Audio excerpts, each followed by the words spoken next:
The rain had already soaked Christina Russell's faded sneakers when she stepped toward the iron gates of the Hayes mansion, clutching an empty stainless steel lunchbox against her chest. As the black sedan stopped, she looked straight at the CEO climbing out and whispered, her voice trembling, but never begging for pity. "Please, let me clean your mansion in exchange for one meal. I don't want your money." The housekeeper frowned. The security guard reached for the gate, but Jonathan Hayes couldn't take his eyes off the worn lunchbox in her hands. "Open the gate," he said quietly. None of them knew that one simple meal would soon change far more than one family's future. Before we begin, I'd love to know where you're watching from and what your local time is right now. If stories about courage, dignity, and second chances speak to your heart, consider subscribing and joining us for more journeys like this. 3 weeks earlier, long before the rain and the iron gates of the Hayes mansion, Christina Russell still believed she could fix everything with enough hard work. Every weekday her alarm rang at exactly 4:45 a.m., even though she no longer had anywhere to clock in. Habit was difficult to erase. She would quietly silence the alarm before it woke Emma, fold the blanket covering the worn-out couch, where she slept, and make coffee using the last few spoonfuls left in a dented metal can. She always poured only half a mug. The other half stayed in the pot just in case she needed it later in the afternoon, when exhaustion became unbearable. Their apartment sat on the 3rd floor of an aging brick building on the east side of Charlotte. The heating system rattled every night, the kitchen faucet leaked into a plastic bowl, and one bedroom window no longer closed completely, allowing cold morning air to slip inside. Still, Christina never called it a miserable place. Whenever Emma complained about the draft, Christina smiled. "We still have a roof. That's something to thank God for." Emma had learned not to argue. At only 8 years old, she already understood that her mother translated fear into gratitude whenever life became too heavy. 3 weeks earlier, Christina still had $68.12 in her checking account. She knew the exact amount because she checked it every morning. On the refrigerator held by a faded magnet shaped like North Carolina hung a small spiral notebook. Every expense went inside: milk, bread, laundry detergent, bus fare, electric bill. Each purchase was written with careful handwriting, followed by another number circled in blue ink, the balance that remained afterward. She wasn't trying to control money. She was trying to control panic. The notebook had become the only place where life still obeyed simple arithmetic. That Monday morning, after helping Emma braid her hair, Christina packed lunch. Or rather, she packed what looked like lunch. Inside an old stainless steel lunchbox, polished until it reflected the kitchen light. Despite its scratches, she placed half of a peanut butter sandwich, a sliced apple sprinkled with lemon juice, so it wouldn't brown, and 3 baby carrots. She closed the lid carefully. Years ago, when she supervised housekeeping at the Magnolia Harbor Boutique Hotel, a retiring chef had given her that lunchbox. "Real workers take care of their tools," he had said. She had laughed then. Now she treated it almost like a promise. No matter how little food they had, the lunchbox was always washed, dried, and ready for another day. Emma watched her mother snap the metal clasps shut. "Aren't you making one for yourself?" Christina smiled without looking up. "I'll eat later." Emma wasn't fooled. She had noticed her mother's lunches becoming smaller every week until they disappeared altogether. But children sometimes pretend to believe lies because the truth hurts the people they love.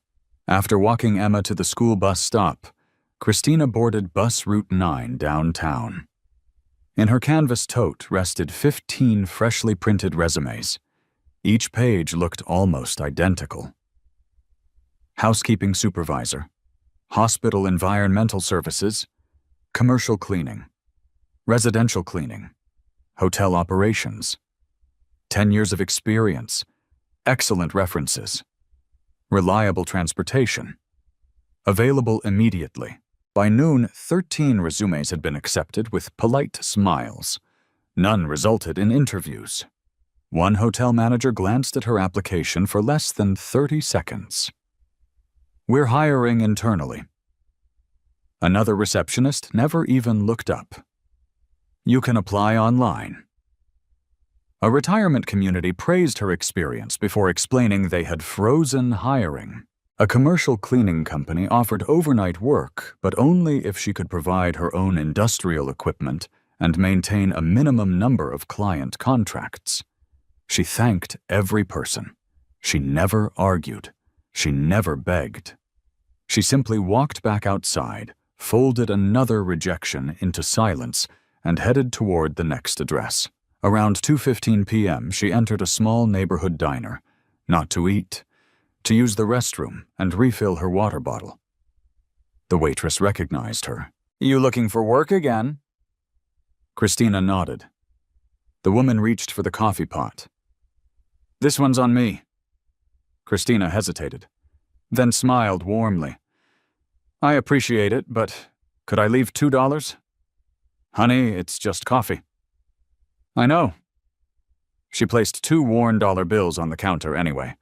She had promised herself something after losing her job. Accept kindness and never assume entitlement.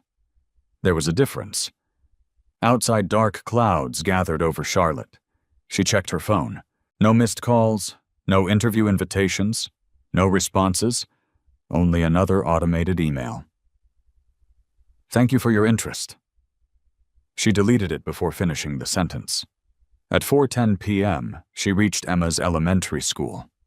Children rushed toward waiting parents. Emma spotted her mother and smiled, as if the day had been wonderful. "I got an A on my spelling test." "I knew you would."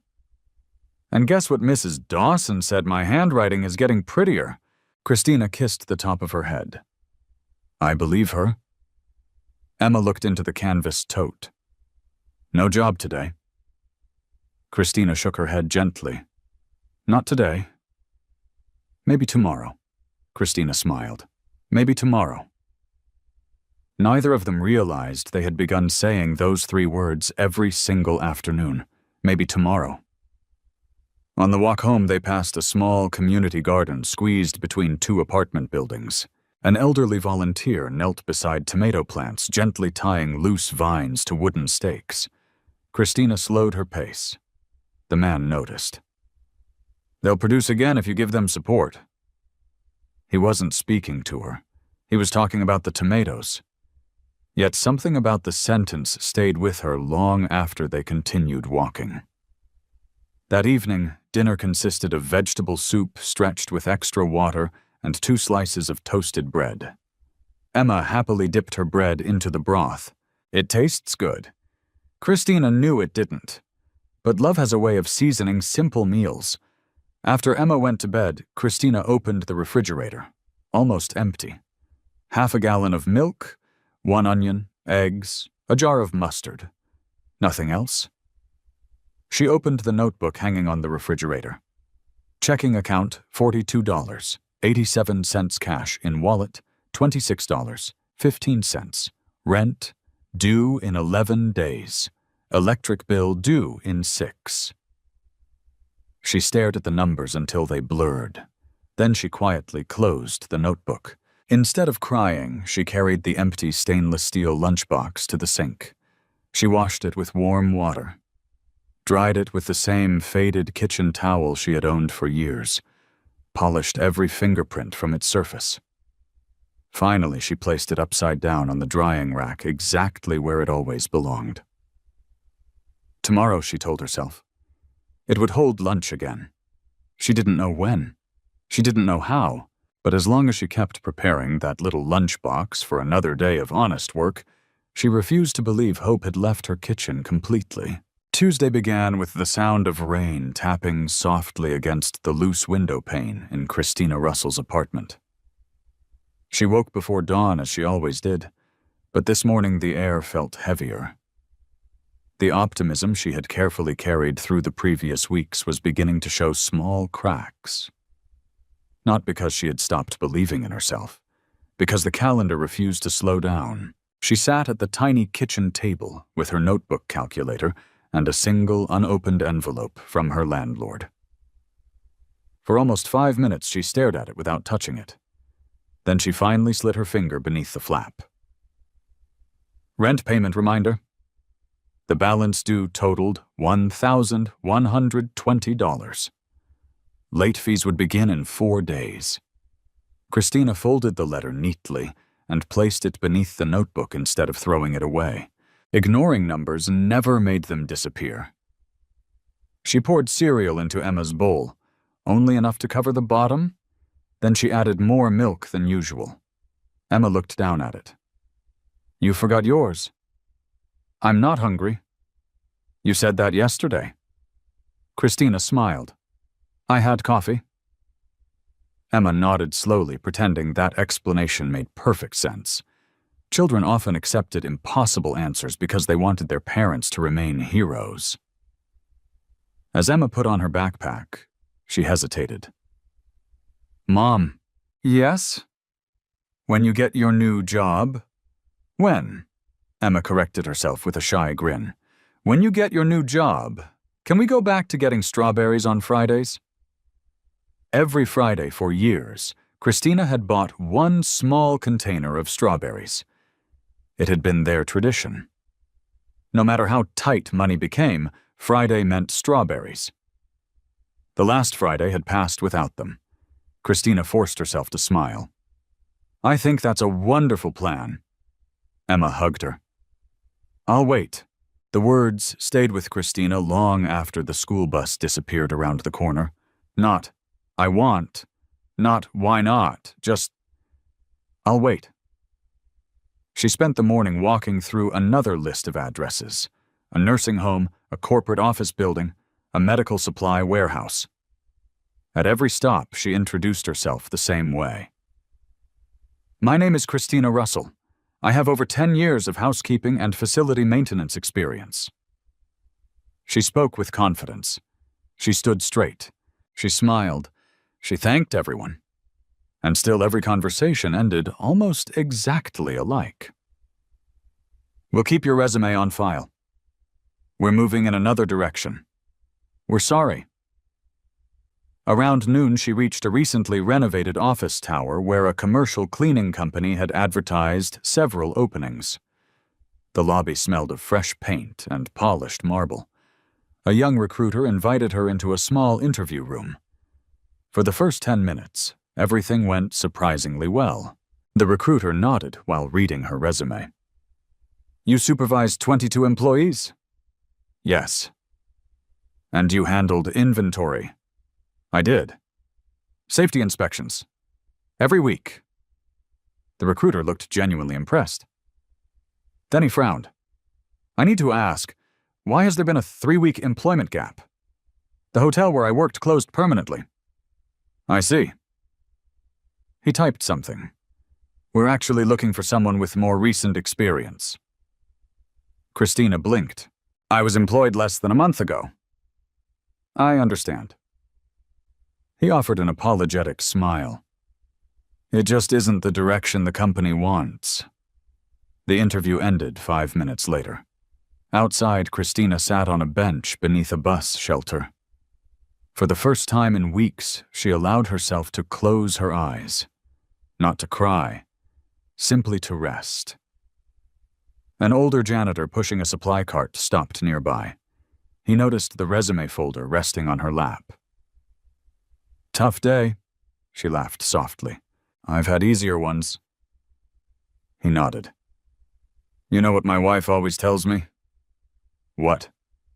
Doors close loud enough to scare you before another one opens. He continued walking before Christina could answer. She watched him disappear through the service entrance. Another stranger. Another unexpected kindness. By late afternoon, she arrived at Emma's school.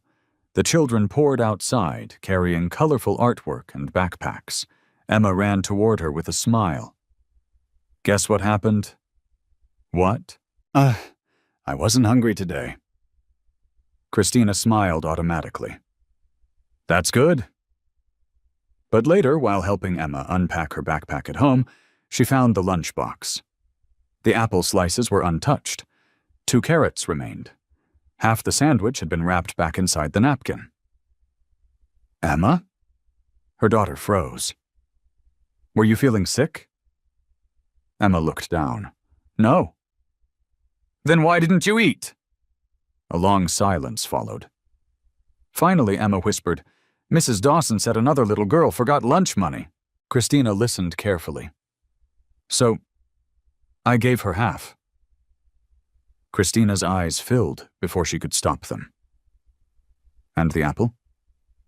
I thought maybe you could eat it. The room became impossibly quiet. Christina slowly sat beside her daughter. Honey, Emma hurried to explain, I know you skip lunch. Christina looked away. I don't. You do. Emma reached for her mother's hand. I hear your stomach at night. Those simple words cut deeper than any rejection letter ever had. Christina wrapped her arms around Emma and held her tightly. I'm sorry. Emma shook her head against her shoulder. No. I'm supposed to take care of you. You already do. They stayed that way for several minutes. Neither of them cried loudly. Some grief arrived too gently for tears. That evening, Christina searched every cabinet in the apartment. 1 box of pasta, half a jar of tomato sauce, a few packets of oatmeal, 1 onion. She calculated meals instead of recipes. If they were careful, maybe 4 days. 5 if she skipped dinner again. She opened the refrigerator notebook. Check-in account $28.61. Cash $14.82. Her phone buzzed. Unknown number. Hope rushed through her before she answered. Hello? Miss Russell? Yes. This is regarding your application. Her heart lifted. We've decided to move forward with another candidate. She thanked them. She even wished them a pleasant evening. Only after the call ended did she lower the phone. Emma was coloring quietly at the kitchen table. What was it? Christina smiled. The wrong job. Emma smiled back. Then the right one's still looking for you. Christina laughed, despite herself. Maybe it is. Later that night, after Emma had fallen asleep, Christina washed the stainless steel lunchbox again. She paused when she noticed something folded inside. It was a tiny piece of notebook paper. Emma's handwriting leaned unevenly across the page. For Mom. Don't worry. When I grow up, I'll buy strawberries every Friday. Love. So, Christina pressed the note against her chest. She had spent weeks trying to protect her daughter from the truth. Without realizing it, Emma had been protecting her too. The next morning before sunrise, Christina rewrote her list of places to visit. At the very bottom, almost as an afterthought, she added an address recommended by a former co-worker the night before. Hayes Estate, Myers Park. Temporary housekeeping help needed. No online application, ask at the front gate. She stared at the words for a long moment before closing the notebook. She had no idea that this single address would become the turning point neither she nor Emma could possibly imagine. Thursday morning arrived with clear blue skies, the kind that made Charlotte look hopeful from a distance. Christina wished hope could be measured by the weather. She stood in front of the bathroom mirror, carefully pressing the wrinkles from her only white blouse with her palms. The blouse had been ironed so many times that the fabric had become thin around the elbows, but it was spotless. Her dark slacks had been mended twice along one seam. Her black flats showed cracks near the toes. She polished them anyway. Appearance was the one thing poverty had not taken from her. Emma watched from the bedroom doorway while tying her own sneakers. You look like you're going to work. Christina smiled. I'm going to ask for work. I think that's even better. Before leaving, Christina opened the refrigerator one more time. Nothing had changed overnight. She reached for the stainless steel lunchbox. For several seconds, she simply held it in both hands. Usually she carried it because she expected to bring food home.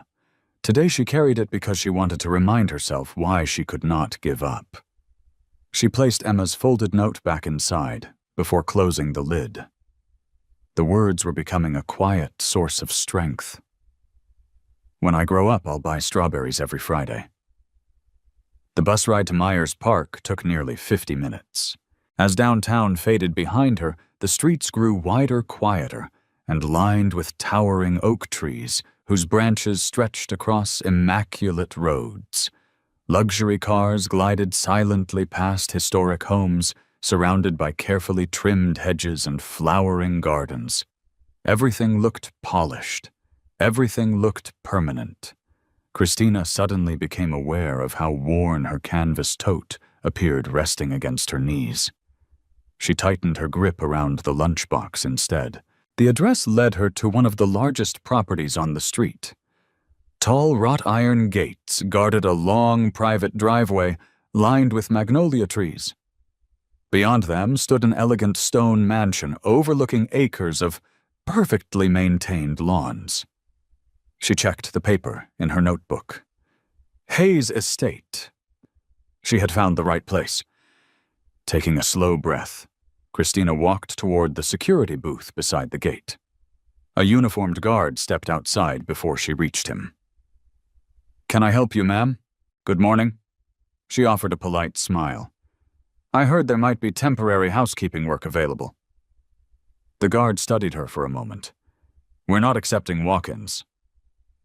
"I understand." She nodded respectfully. "But could someone tell me if the position has already been filled?" Before he could answer, another woman approached from inside the gate. She appeared to be in her early 60s, dressed in a Navy housekeeping uniform, with silver hair neatly gathered into a bun. Her posture carried quiet authority. "I'm Margaret Collins," she said. "I oversee the household staff." Christina introduced herself. Margaret accepted the resume without expression. "You've worked in hospitality." 10 years. "Supervisory experience." "Yes." Margaret glanced down the page. "Why did you leave your last position?" "The hotel closed permanently." Margaret nodded once. "The timing is unfortunate." Christina waited. "We're not currently conducting interviews." "I understand."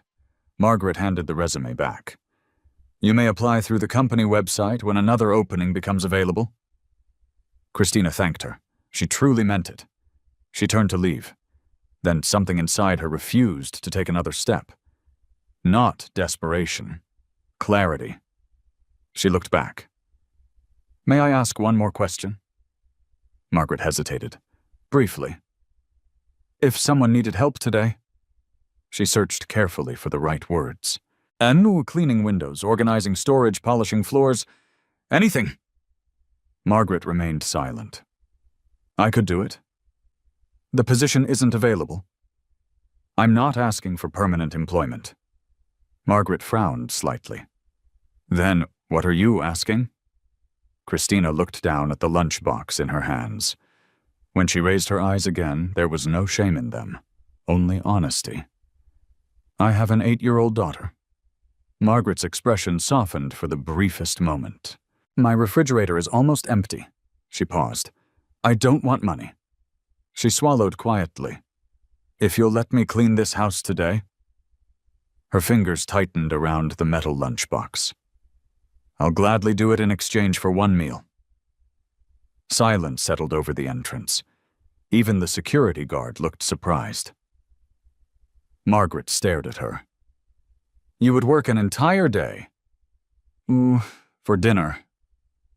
Christina gently shook her head. "For the chance to earn dinner." The distinction mattered.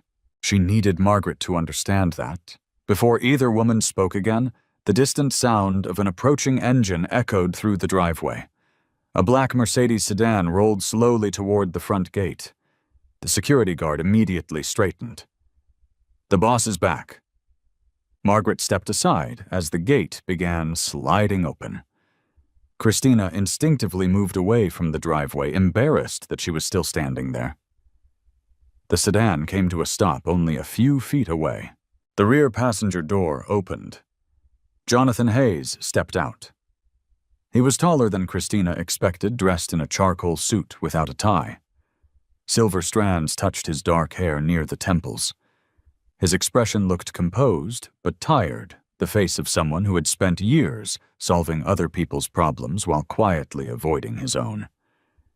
He greeted Margaret with a simple nod. "Everything all right?" Before Margaret could answer, Kevin Brooks emerged from the front entrance carrying a tablet. Kevin was the estate's operations manager known for keeping schedules precise and unexpected interruptions to a minimum. His eyes landed immediately on Christina. "Who's this?" Margaret answered calmly. "A woman looking for housekeeping work." Kevin barely glanced at the resume. "We're not hiring."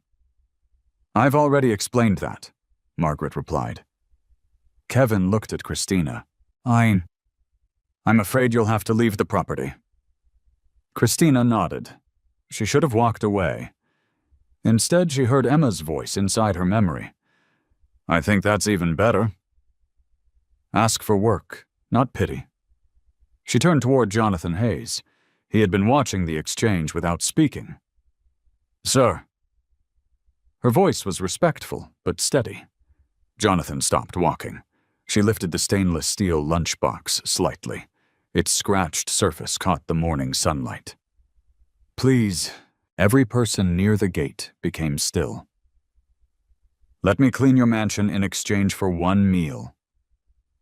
Kevin let out a quiet breath of disbelief. Margaret lowered her eyes. The security guard looked away.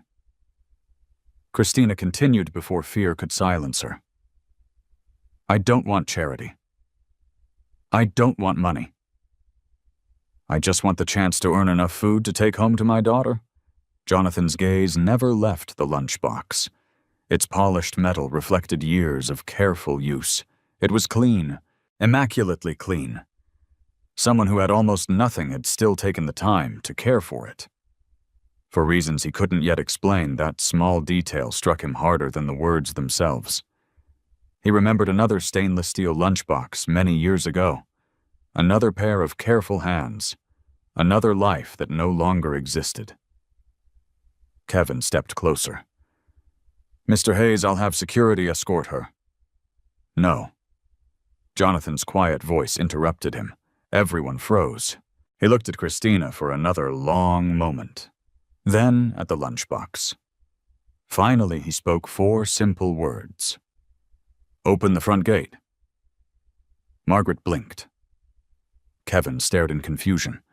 The heavy iron gates slowly began to swing inward. Christina stood motionless, unable to believe what she was seeing. Jonathan looked directly at her. "If you're willing to work for your meal," he paused, "then let's see how you work." Christina drew a slow, trembling breath. For the first time in weeks, another door had not closed. It had quietly opened. Margaret Collins led Christina through the front entrance without another word. The moment the heavy oak doors closed behind them, the sounds of the city disappeared. The foyer was breathtaking. Sunlight poured through a skylight nearly 3 stories above, illuminating polished marble floors that reflected every beam of light. A sweeping staircase curved toward the 2nd level, while fresh white lilies filled crystal vases placed with quiet precision throughout the room. Everything looked flawless. Yet Christina noticed something strange. The mansion was immaculate, but it didn't feel lived in. There were no children's shoes by the door, no family photographs on side tables, no books left open, no music, no laughter echoing from another room. Only silence. Margaret seemed to notice Christina looking around. "Mr. Hayes prefers order." Christina nodded. "I can understand that." Margaret glanced at her. "Can you?" Christina smiled faintly. "When life feels uncertain, sometimes cleaning the house is the only thing you can still control." Margaret said nothing. But for the first time since meeting Christina, she looked at her with curiosity instead of caution. They entered a small office beside the kitchen. Margaret handed Christina a simple housekeeping apron. No uniform today. I understand. You'll be cleaning the East Wing. Margaret unfolded a floor plan. Library. Guest lounge. 3 guest bedrooms. Hallway windows. She paused. Finish what you can before 5 o'clock. Christina carefully studied the map. I'll do my best. No, Margaret corrected gently. Do your work. The distinction made Christina smile. I will. Before leaving the office, she carefully placed her stainless steel lunchbox inside her canvas tote and tucked it beneath a chair. She wasn't expecting to open it until evening. Her focus belonged elsewhere. The first room she entered was the library. Floor-to-ceiling walnut shelves held hundreds of books. A thin layer of dust rested along the highest shelves, barely visible, unless sunlight struck them from the right angle. Many people would never have noticed. Christina noticed immediately. She rolled a ladder into place. Instead of simply dusting visible surfaces, she removed every decorative object one by one. She cleaned beneath each frame, straightened every book, polished the brass shelf supports, even aligned the corners so each row looked intentional. She had learned years earlier that true housekeeping wasn't about making things look clean. It was about respecting the people who lived there. As she worked, Kevin Brooks walked past the doorway carrying his tablet. He stopped. You don't need to rearrange the shelves. I'm returning everything exactly where it belongs. It already looked fine. Christina smiled politely. It'll stay cleaner longer this way. Kevin gave a skeptical shrug before continuing down the hallway. By late morning, sunlight streamed through the enormous hallway windows. Each pane overlooked perfectly manicured gardens. Christina filled a bucket with fresh water instead of continuing to use the same cloudy solution. She cleaned every window twice. Once to remove dirt, a second time to eliminate streaks invisible from inside, but obvious from the garden. Robert Ellis, the estate's chef, happened to glance through the windows while carrying groceries toward the kitchen. He stopped walking. The glass looked almost invisible. He quietly laughed to himself. I haven't seen them that clean in years. Around noon, Margaret found Christina kneeling beside a baseboard. What are you doing? There was old furniture polish trapped in the corners. Margaret blinked. It isn't on today's list. I noticed it.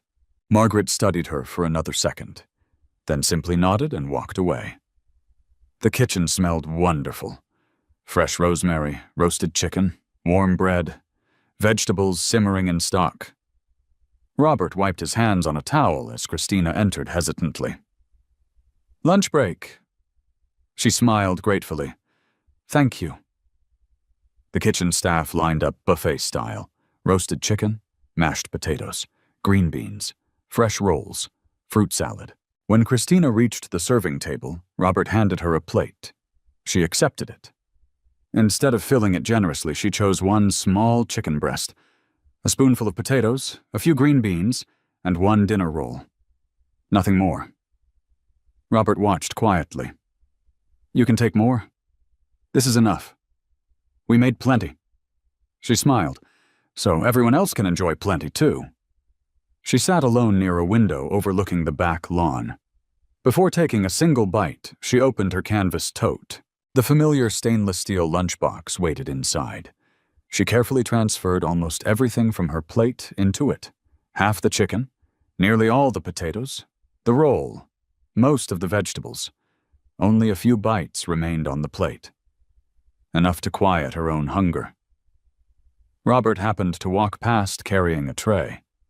He stopped. You don't like the food? Christina looked surprised. Oh, it's wonderful. Then why? She smiled gently. My daughter will. Robert glanced toward the lunchbox. You should eat. I am. Not much. She laughed softly. I'm smaller than she is. Robert knew that wasn't true. But he didn't challenge her. Instead, he quietly walked back into the kitchen. A minute later, he returned, carrying a small apple. You forgot dessert. Christina immediately reached for her wallet. How much do I owe you? Robert frowned. It's an apple. I know. I can't just take it. He stared at her for several seconds, then slowly shook his head. You're different. Christina looked confused. No. Robert smiled. You are. Most people asked for extras. More meat, another roll, dessert to take home.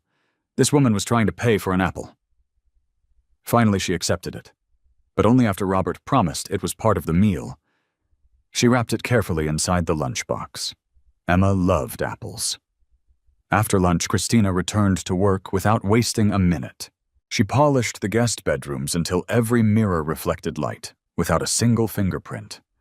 She folded decorative blankets with crisp corners. She vacuumed beneath beds instead of simply around them.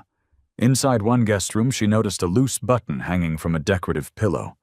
Without asking anyone, she found a sewing kit inside the housekeeping closet and stitched it securely back into place. No one would likely notice. That wasn't the point. Good work wasn't performed because someone was watching. Good work revealed who a person was when no one watched. Late that afternoon, Jonathan Hayes returned unexpectedly from a meeting. He entered through the iced hallway while speaking quietly on his phone. Halfway down the corridor, he stopped. The afternoon sun filled the space with golden light. The windows looked as though they had disappeared completely. Outside, flowering dogwoods appeared almost close enough to touch. Jonathan lowered the phone. Hold on. He slowly walked toward the nearest window. No streaks, no dust, nothing. He reached out and touched the glass with his fingertips. It was there, almost invisible. Margaret approached behind him. Our temporary worker finished the east wing. Jonathan looked around. Every detail seemed calmer, books aligned, furniture perfectly centered, fresh air drifting through slightly opened windows. Nothing dramatic, simply cared for. He asked one quiet question. Where is she now? Margaret answered. Still working. Jonathan glanced at his watch. It ended 15 minutes ago. Margaret nodded. I know. They found Christina in the final guest bedroom. She wasn't cleaning anymore. She was kneeling beside the nightstand, carefully tightening a loose screw on one of its legs with a small screwdriver she had borrowed from the maintenance closet. She hadn't reported the problem. She had simply fixed it. Without realizing anyone stood behind her, she quietly whispered to herself the same words she always used while working. If someone trusts you with their home, leave it better than you found it. Jonathan heard every word. And for reasons he couldn't yet explain, they stayed with him long after Christina stood up and respectfully wished them both a good evening. The following morning, Christina arrived at Hayes Estate 15 minutes early. She had expected the previous day to be her only opportunity. Instead, when she reached the front gate, Margaret Collins was already waiting with a clipboard in her hands. I wasn't sure you'd come back, Margaret admitted. Christina smiled. I wasn't sure I'd be invited back. Margaret's expression softened. Mr. Hayes asked that you continue through the rest of the week. For a moment, Christina simply stood there. She had prepared herself for another day of searching another string of polite rejections, another bus ride home carrying an empty resume folder. Instead, she had work. Temporary work, but work nonetheless. Thank you, she said quietly. Margaret nodded. Thank Mr. Hayes. I will. As they walked toward the house, Margaret spoke without looking at her. Mr. Hayes doesn't make impulsive decisions. Christina listened. If he extends an opportunity, he usually sees something worth investing in. Christina answered honestly. I hope I don't disappoint him.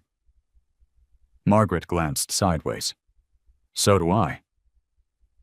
Inside the mansion, Kevin Brooks was already reviewing maintenance schedules with several employees. When he noticed Christina entering, his jaw tightened almost imperceptibly. I thought yesterday was a one-time arrangement, Margaret answered before Christina could. It was. And Mr. Hayes changed the arrangement. Kevin forced a professional smile. Understood. But Christina noticed the disappointment hidden behind it. She quietly reminded herself that not everyone welcomed new people into established routines. She wasn't there to win arguments. She was there to earn trust. That morning, she was assigned to organize several storage rooms beneath the West Wing. Shelves overflowed with holiday decorations, old furniture covers, cleaning supplies, unused lamps, and dozens of carefully labeled boxes. Many workers would have simply stacked everything neatly. Christina first created space.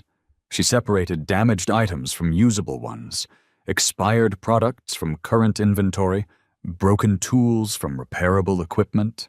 Then she labeled every shelf by category using masking tape and a marker she found in the supply cabinet. When Margaret checked on her 2 hours later, she stopped in the doorway. The room seemed twice its original size. You reorganized everything. It'll save time later. You weren't asked to. Christina smiled while placing another box on a shelf. I know. Margaret slowly nodded. You think ahead. I try to. Meanwhile, Jonathan Hayes watched portions of the morning through the estate's security cameras from his office. Not because he distrusted Christina, because something about her work interested him. He noticed little things. She never hurried when quality mattered. She returned every borrowed tool to its proper place. She greeted every employee by name once she learned it. She thanked people who handed her supplies. Most surprisingly, she never once looked around to see whether anyone was watching. Her work looked exactly the same, whether she was alone or not. Jonathan leaned back thoughtfully. That was becoming increasingly rare. Just before lunch, Christina carried several empty cardboard boxes toward the recycling area behind the mansion. Instead of taking the shortest route back inside, she noticed a narrow stone pathway leading toward the rear of the property. Curiosity slowed her steps. Beyond tall hedges stood a greenhouse, or at least what had once been a greenhouse. Its glass roof was clouded with years of dirt. Several panes were cracked. Dead vines clung to rusting metal frames. Weeds had grown through stone walkways. Old flower pots lay overturned beneath benches coated in dust. Nature had quietly reclaimed almost everything. Christina stood still. The place felt strangely different from the immaculate mansion. Not neglected because no one cared. Neglected because someone had once cared deeply. She could feel the difference. She stepped closer. A faded wooden watering can rested beside a bench. Gardening gloves still hung from a hook near the entrance. Nothing had been thrown away, only abandoned. Margaret's voice interrupted her thoughts. There you are. I'm sorry. Christina stepped back immediately. I was just returning the boxes. Margaret followed her gaze toward the greenhouse. No one comes here anymore. It used to be beautiful. Margaret looked through the dusty glass. It was. She didn't say anything else. They simply returned to the house. During lunch, Robert Ellis served grilled chicken rice and roasted vegetables. Again, Christina filled only a modest plate. Again, she carefully packed most of it inside the stainless steel lunchbox. Robert leaned against the counter. You know... What? If you keep taking home half your lunch, you're going to disappear. She laughed. I've still got plenty of work left in me. Robert lowered his voice. Your daughter must be special. Christina's smile immediately warmed. The best part of every day. Robert nodded knowingly. I figured. After finishing the few bites she had kept for herself, Christina carried her empty plate back toward the kitchen. On the way, she glanced through a side window. The greenhouse stood quietly beneath the afternoon sun, almost hidden behind climbing ivy. Something inside her refused to stop thinking about it. She looked at the clock. Her lunch break still had 20 minutes remaining. Without asking anyone for permission, she walked toward the greenhouse, carrying only a pair of work gloves she had borrowed from the maintenance room. She wasn't planning a renovation. She simply knelt beside the entrance and began pulling weeds from the stone pathway. One handful, then another. She gathered fallen branches into small piles, lifted broken flower pots upright, brushed leaves from the old wooden bench. No one had asked. No one would probably notice. She simply couldn't eat while looking at something so obviously forgotten. As she worked, she found herself smiling. Gardens had always calmed her. Her grandmother had raised vegetables behind a tiny church in rural South Carolina. As a little girl, Christina had spent summers planting tomatoes, trimming herbs, and learning that neglected soil often needed patience more than replacement. She gently touched one brittle climbing rose. Most people would have called it dead. Christina noticed green beneath the bark. Still alive, just waiting. "You've got a chance," she whispered. She wasn't sure whether she was speaking to the plant or herself. Unbeknownst to her, Kevin Brooks had been walking across the rear courtyard while inspecting exterior maintenance. He stopped the moment he saw Christina kneeling among the weeds. His expression darkened. "What exactly are you doing?" Christina stood immediately. "I'm sorry." "I finished lunch early, so you decided to wander the property?" "I noticed the greenhouse." Kevin folded his arms. "This isn't your assignment." "I know." "Then why are you here?" Christina looked around at the overgrown garden. It seemed lonely. Kevin almost laughed. "The greenhouse?" She nodded. "I thought I could clear a little of the walkway during my break." Kevin shook his head. "You don't need to impress anyone." "I'm not." "Then stop wasting time." She quietly removed her gloves. "Yes, sir." Kevin walked away, convinced she was trying to earn attention by doing extra work. What he never noticed was that Christina left the greenhouse exactly when her lunch break ended. Not 1 minute later. Not 1 minute earlier. Back inside the mansion, she resumed cleaning windows as though nothing unusual had happened. But behind the dusty greenhouse glass, a narrow strip of stone pathway had become visible for the first time in years. Only a few feet. Hardly enough for anyone else to notice. Yet it was the first sign that someone had chosen to care for a forgotten place without expecting anything in return. By the beginning of the second week, Christina no longer needed a map to find her way through Hayes Estate. She knew which hallway caught the morning sunlight first. She knew the old staircase near the west wing creaked on the 4th step. She knew Robert Ellis always started baking bread before sunrise because warm loaves greeted the kitchen staff before breakfast. And she knew Margaret Collins liked fresh flowers placed in the entry hall every Monday, even though she never mentioned it aloud. The mansion itself seemed to have settled into a quieter rhythm, not because Christina worked faster than anyone else, because she paid attention. When she finished one assignment, she looked for another. When she borrowed equipment, she cleaned it before returning it. When she noticed another employee struggling with heavy boxes, she helped without making a scene. She treated every task with the same quiet respect. One Tuesday morning, Robert walked into the pantry carrying 2 heavy sacks of flour. Before he reached the shelves, Christina was already holding the door open. "You don't have to stop working." "I wasn't stopping." She smiled. "I was walking this direction anyway." Robert laughed. "You always happen to be walking the direction people need help." Christina shrugged. "My grandmother used to say helpful feet travel the shortest distance." He smiled.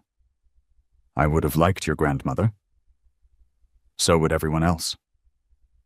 Little by little, conversations like that became normal.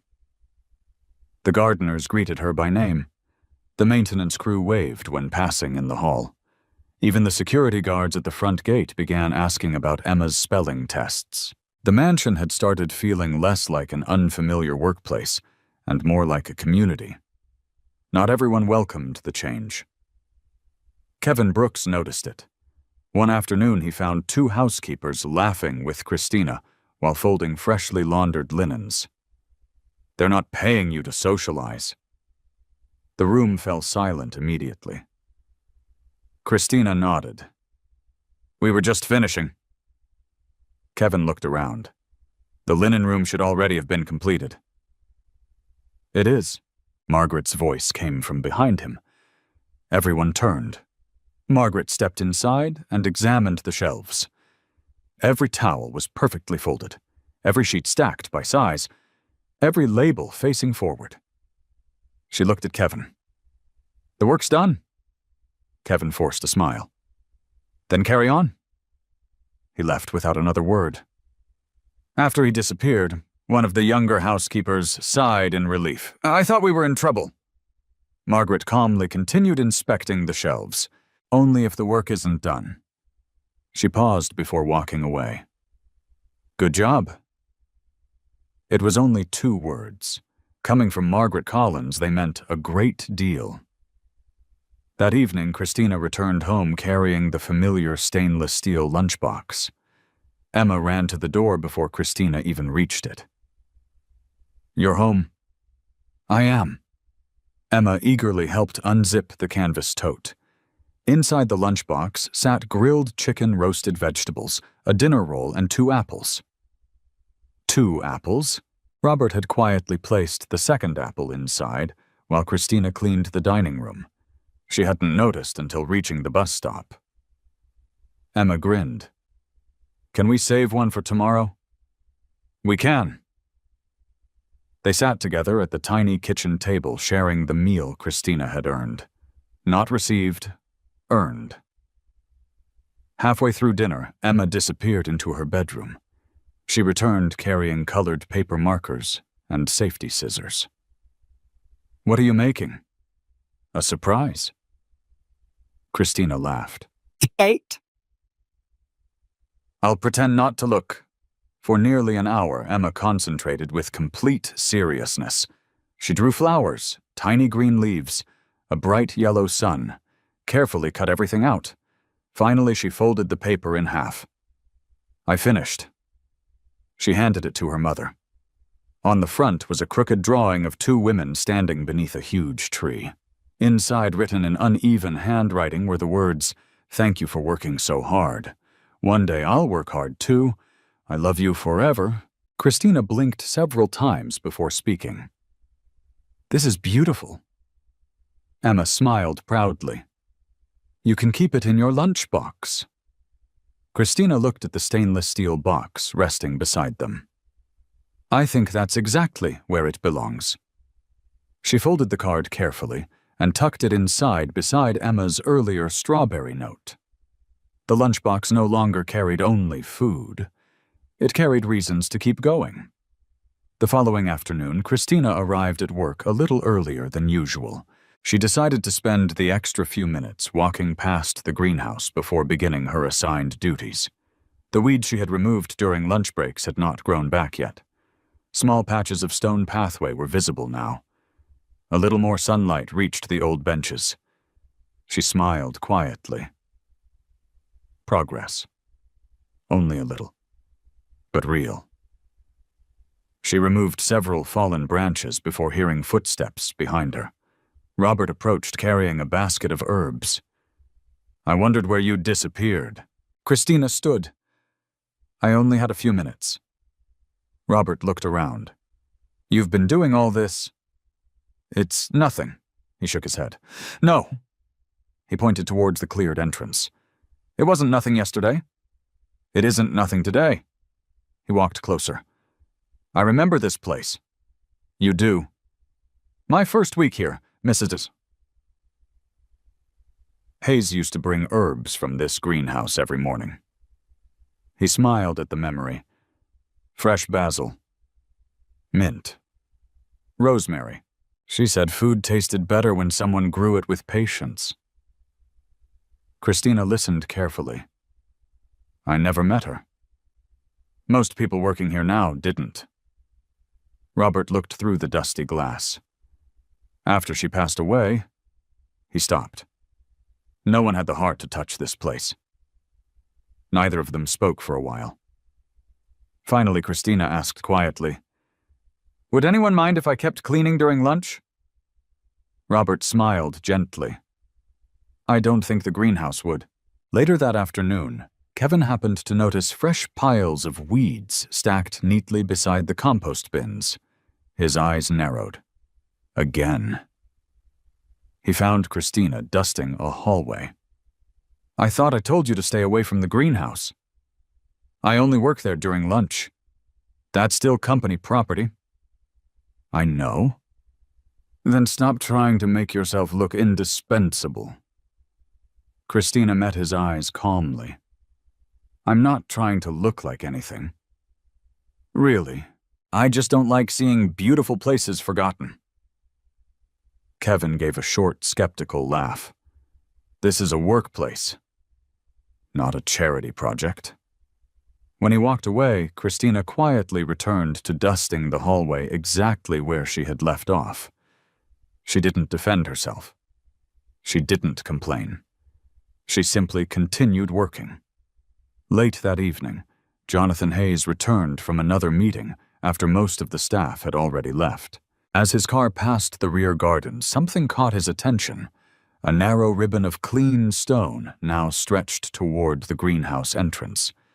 The difference was subtle, almost invisible, yet he was certain that path had been completely hidden only days earlier. He asked the driver to stop. Jonathan stepped out of the car. He stood silently looking toward the greenhouse. The setting sun filtered through dusty glass, creating soft, golden beams inside the abandoned structure. Someone had swept the entrance. Broken branches had been stacked neatly to one side. Even the old wooden bench looked cleaner. No official work order had been issued. No maintenance crew had reported the project. Jonathan already suspected who had been responsible. As he quietly studied the forgotten greenhouse, he found himself asking a question he hadn't considered in years. Why would someone spend their own lunch break caring for a place no one else seemed to remember? He didn't yet know the answer, but he intended to find out. The next day, Jonathan Hayes canceled his usual lunch meeting. He didn't explain why. His assistant assumed he wanted an hour of uninterrupted work. Kevin Brooks believed he was reviewing quarterly reports. Only Jonathan knew the truth. He wanted to answer a question that had quietly followed him for days. Why would a woman who struggled to feed her own child spend her free time restoring a forgotten greenhouse? At exactly 12:15, he left his office through a side corridor that overlooked the rear gardens. He deliberately avoided the main pathways. If Christina truly came only during her lunch break, he didn't want her to know she was being observed. As he approached the greenhouse, the sound reached him first. Not machinery, not conversation. The soft scrape of a hand rake moving through dry soil. He stopped behind an old magnolia tree. Christina was inside. She had removed her housekeeping apron and folded it neatly over the back of a weathered wooden chair.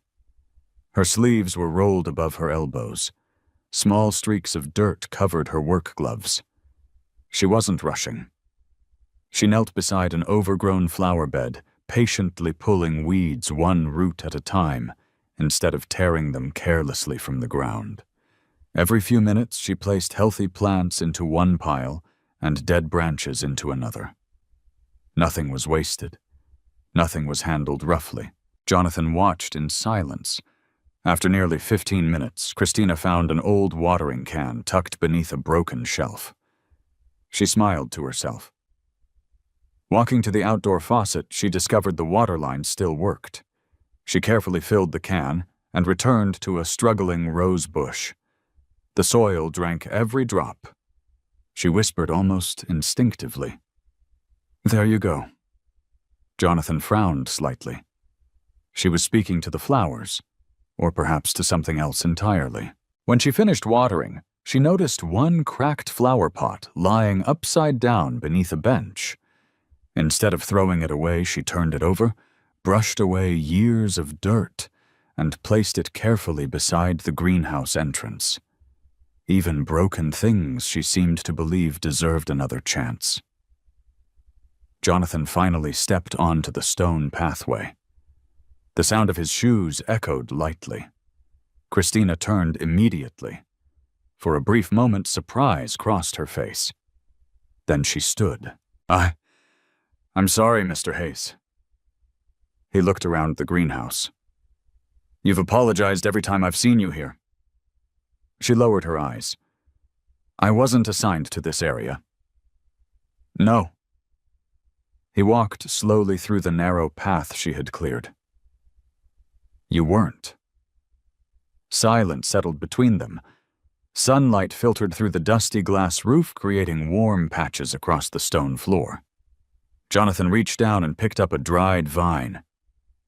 "You've been working here every lunch break?" "Yes." "Why?" Christina hesitated. "I hope I haven't caused trouble." I asked why. She looked around the greenhouse before answering. "I don't really know how to explain it." "Try." Christina rested one gloved hand against the old wooden bench. "When I first walked past this place," she smiled softly, "it reminded me of someone sitting alone in a crowded room." Jonathan remained silent. Everyone could see it. But nobody looked anymore. She gently brushed dust from the bench. "This greenhouse wasn't ugly. It was forgotten." Jonathan's expression changed almost imperceptibly. Christina continued. "My grandmother used to tell me something." "What?" "A forgotten garden is like a forgotten person." She spoke the sentence slowly, almost as though hearing it in her grandmother's voice. "If someone spends enough time caring for either one." She smiled toward the small patch of cleaned soil. "Life usually finds its way back." Jonathan stared at her. Those words landed somewhere much deeper than he expected. He looked around the greenhouse. For years he had avoided this place completely, not because he disliked it, because every corner reminded him of Grace. Grace laughing while carrying trays of seedlings. Grace kneeling beside tomato plants with dirt on her cheeks. Grace insisting that herbs grown with patience tasted different. After her death, he had closed the greenhouse door. At first for a week, then a month, then a year. Eventually no one entered at all. It became easier to leave it untouched than to remember why it mattered. Christina had never known any of that.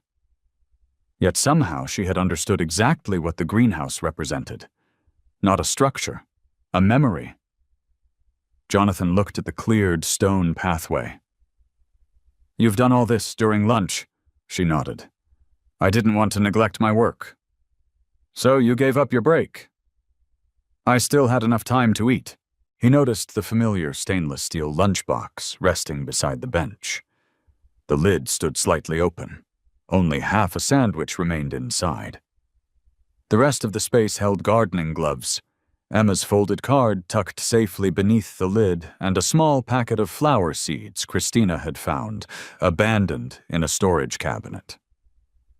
She quickly closed the lunchbox, suddenly self-conscious. "I'm sorry." "You keep apologizing." She laughed quietly. "I suppose I do." Jonathan surprised himself by smiling. "It must be exhausting." "It probably is." For the first time since they had met, the conversation felt natural. Not employer and temporary worker. Simply two people standing inside an old greenhouse. Jonathan walked toward the rose bush Christina had watered. "You think this one will survive?" She bent beside it. Carefully scratching away a little bark with her fingernail, she revealed a thin layer of green beneath. "Yes." "How can you tell?" "It still has life. It just doesn't look like it."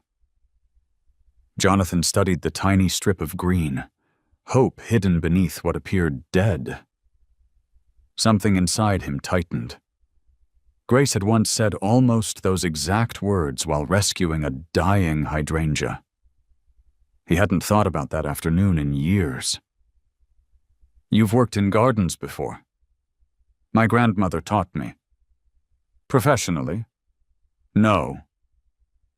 "Then why spend your energy here?" Christina answered without hesitation. "Because beautiful things shouldn't disappear just because people get busy." Jonathan slowly looked around the greenhouse once more. Busy. That was the word he had hidden behind for years. Busy running Hayes Living Group, busy expanding the business, busy surviving grief by refusing to look directly at it. The greenhouse hadn't been forgotten by accident. He had forgotten it on purpose. Behind them, footsteps approached. Kevin Brooks entered the greenhouse carrying his tablet. His face immediately hardened when he saw Christina standing beside Jonathan. "I knew it!" Neither of them responded. Kevin continued, "I've been telling everyone she's trying to impress you." Christina immediately shook her head. "No, sir." Kevin ignored her. "I warned her to stay away from this place." Jonathan turned slowly toward him. "What exactly do you think she's trying to impress me with?" Kevin gestured around to the greenhouse. "This," Jonathan looked back at the cleared pathway.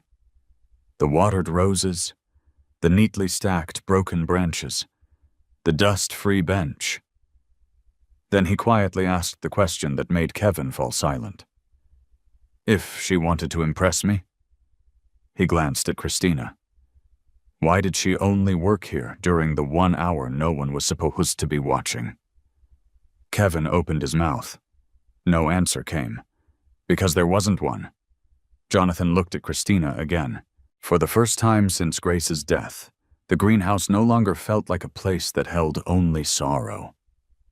Somehow, without realizing it, a woman who had asked only for the chance to earn one meal had begun bringing something else back to life. And Jonathan Hayes found himself wondering whether it was only the garden that was changing. Jonathan Hayes did not return to his office immediately after leaving the greenhouse. Instead, he wandered slowly through the rear gardens following a stone path that had once been one of Grace's favorite walks. The afternoon breeze carried the faint scent of rosemary. For a brief, impossible moment, it felt as though time had folded backward. He closed his eyes. Almost 10 years earlier, Grace Hayes had stood in this exact place, holding a basket filled with tomatoes, basil, and fresh lavender. She had laughed because Jonathan, dressed in an expensive business suit, had been trying unsuccessfully to plant seedlings without getting dirt on his shoes. "You build neighborhoods for thousands of families," she had teased. "But you're terrified of one little tomato plant," he had laughed. "I'm terrified of disappointing the gardener." She had smiled and taken his hands. "You can't grow anything if you're afraid to get dirty." Back then, the greenhouse had never been empty. Grace filled it with herbs, vegetables, flowers, and children. Every Saturday morning, she invited families from nearby shelters to visit the estate. The children planted seeds, picked vegetables, learned how tomatoes, peppers, lettuce, and herbs grew. Afterward, everyone gathered around long wooden tables beneath the oak trees. Grace cooked lunch herself. Jonathan often wondered why someone who could have hired professional chefs insisted on doing the cooking. Her answer never changed. Food tastes different when people know they matter. She never described it as charity. She called it sharing a table. Many afternoons, Jonathan returned from board meetings to find muddy footprints leading from the greenhouse all the way to the outdoor kitchen. Instead of becoming annoyed, Grace simply laughed. "It means they had fun." The mansion had been louder then, full of conversations, music, children chasing butterflies across the lawn. Even Margaret Collins smiled more often. Robert Ellis experimented with recipes alongside Grace while arguing over which herbs belonged in soup. The greenhouse wasn't merely a building. It had been the heart of the estate. Everything changed after Grace became ill. At first, she simply grew tired more easily. Then came doctor's appointments, hospital stays, treatments. Still, she insisted on visiting the greenhouse whenever she had enough strength. One autumn afternoon, Jonathan found her sitting quietly beside the climbing roses. She looked thinner than ever before, yet she smiled as though nothing had changed. When spring comes, she gently touched one unopened bud. "These will bloom again," Jonathan had struggled to answer. "You'll see them." Grace looked at him with peaceful certainty. "Maybe." Then she added words he never forgot. "If I don't—" She squeezed his hand. "Promise me you'll keep this place alive." He promised. He truly believed he would. But promises made before grief often become difficult to keep afterward. When Grace passed away several months later, Jonathan couldn't bring himself to unlock the greenhouse. The roses bloomed that spring. No one was there to see them. The vegetables died. The herbs dried beneath broken glass. Margaret quietly suggested hiring gardeners. Jonathan refused. Robert asked whether the Saturday lunches should continue. Jonathan canceled them. Every reminder hurt. Every memory demanded something he no longer believed he possessed. Eventually, the staff stopped asking. The greenhouse slowly disappeared beneath weeds. Not because nobody loved Grace, because everyone respected Jonathan's silence. Standing outside the greenhouse, now Jonathan realized nearly a decade had passed. 10 years. 10 years of avoiding one promise. He slowly pushed open the greenhouse door once more. Inside, Christina had left everything neatly arranged before returning to work. Dead branches were stacked beside the wall. Old gardening tools had been cleaned and placed together. The cracked watering can sat upright. Even the packet of forgotten flower seeds rested carefully on a shelf. Nothing dramatic. Simply signs that someone believed this place still deserved care. Jonathan walked toward the wooden bench where Grace had often rested. He sat down. Dust no longer covered the seat. Christina had cleaned it. His eyes drifted toward the rose bush she had watered. Tiny green shoots hid beneath weathered branches. She had been right. It wasn't dead. Only waiting. A quiet voice interrupted his thoughts. "Mr. Hayes." Margaret stood near the doorway. "I've been looking for you." Jonathan looked up. "When was the last time you came in here?" Margaret answered honestly. "The day after Mrs. Hayes's funeral." "So neither of us came back?" Margaret nodded. "I didn't think you wanted anyone to." Jonathan lowered his eyes. "I didn't." She walked slowly through the greenhouse. She loved this place. "I know. I still remember the children's laughter every Saturday." Jonathan smiled faintly. "So do I." Margaret stopped beside one of the planting tables. "Do you know why Mrs. Hayes always insisted the children take vegetables home?" Jonathan shook his head. "I asked her once." Margaret smiled through moist eyes. "She told me," her voice softened, "when people carry food home that they helped grow, they don't feel like they're accepting charity. They feel proud." Jonathan closed his eyes. Those words sounded painfully familiar. Work, dignity, opportunity, almost the same values Christina had quietly lived every day since arriving at the estate. Margaret looked around the greenhouse. "I haven't seen it this clean in years." "Neither have I." They stood silently. Finally, Jonathan asked, "What do you think of Christina?" Margaret answered without hesitation. "I think she notices what other people overlook." Jonathan looked forward towards the rose bush. So did Grace. That evening, Jonathan ate dinner, alone, in the mansion's formal dining room. The long table designed for 12 held only one place setting. Robert personally served roasted salmon with vegetables. Halfway through the meal, Jonathan asked, Robert. Yes, sir. Do you remember the Saturday lunches? Robert smiled immediately. I remember everyone. What do you miss most? Robert thought for a moment. The noise. Jonathan looked confused. The noise? Robert laughed softly. The children argued over cookies. They spilled lemonade. They ran through the gardens. They asked 1,000 questions. He smiled toward the windows overlooking the greenhouse. The estate sounded alive.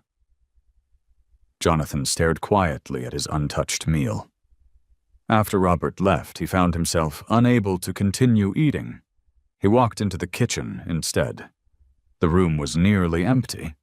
On one counter rested a basket of fresh apples.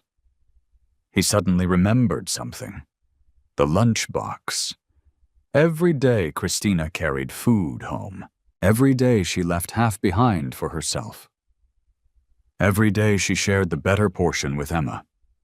She had never once asked for extra, never once complained, never once treated generosity as an entitlement. Instead, she transformed every opportunity into something someone else could share. It reminded him so much of Grace that it almost frightened him, not because they were alike in personality, because they believed the same simple truth. Real kindness didn't remove dignity, it protected it. Later that night, Jonathan opened a storage cabinet in his private study. Hidden behind old financial reports sat a small wooden box he had not opened in years. Inside lay Grace's gardening gloves, a faded notebook filled with planting schedules, and a photograph. Grace stood inside the greenhouse, surrounded by smiling children holding baskets of vegetables. On the back, she had written one sentence in careful handwriting. "A garden grows best when everyone leaves it better than they found it."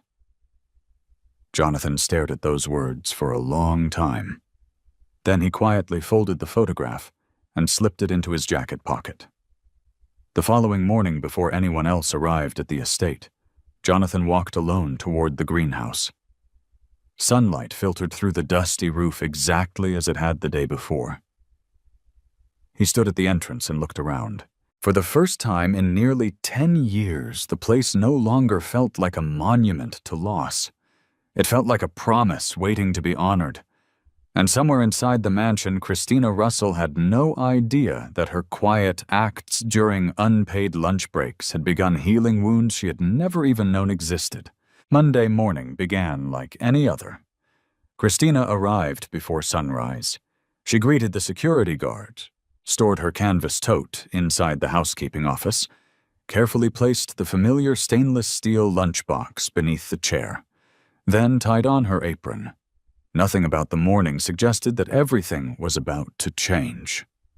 Margaret handed her the day's assignment. "The North Guest Suites?" "Yes, ma'am." "And after lunch, the upstairs sitting rooms?" Christina nodded. "I'll get started." Before she reached the hallway, Kevin Brooks stepped into the office. "Hold on." Margaret looked up. "Something wrong?" Kevin held a printed schedule. "I've reassigned today's work." Margaret frowned. "Without discussing it?" "I have operational authority." He turned toward Christina.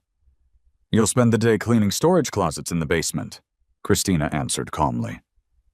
"Of course." Margaret watched Kevin carefully. "There are no storage closets scheduled today." "There are now." Kevin walked away without another explanation. Margaret sighed quietly. "I'm sorry." Christina smiled. "Work is work." She meant it. Whether cleaning executive offices or basement shelves, she intended to give the same effort. Downstairs, the basement smelled faintly of old paint and cardboard.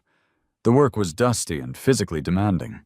Shelves overflowed with forgotten equipment, loose cables, unused lamps, boxes of seasonal decorations. Christina simply rolled up her sleeves and began. She dusted, sorted, labeled, swept. By mid-morning, every shelf looked organized. She even created an inventory list so future employees could locate supplies more easily. When she finished, she left the handwritten list neatly clipped beside the entrance. No one had requested it. Someone would eventually benefit from it.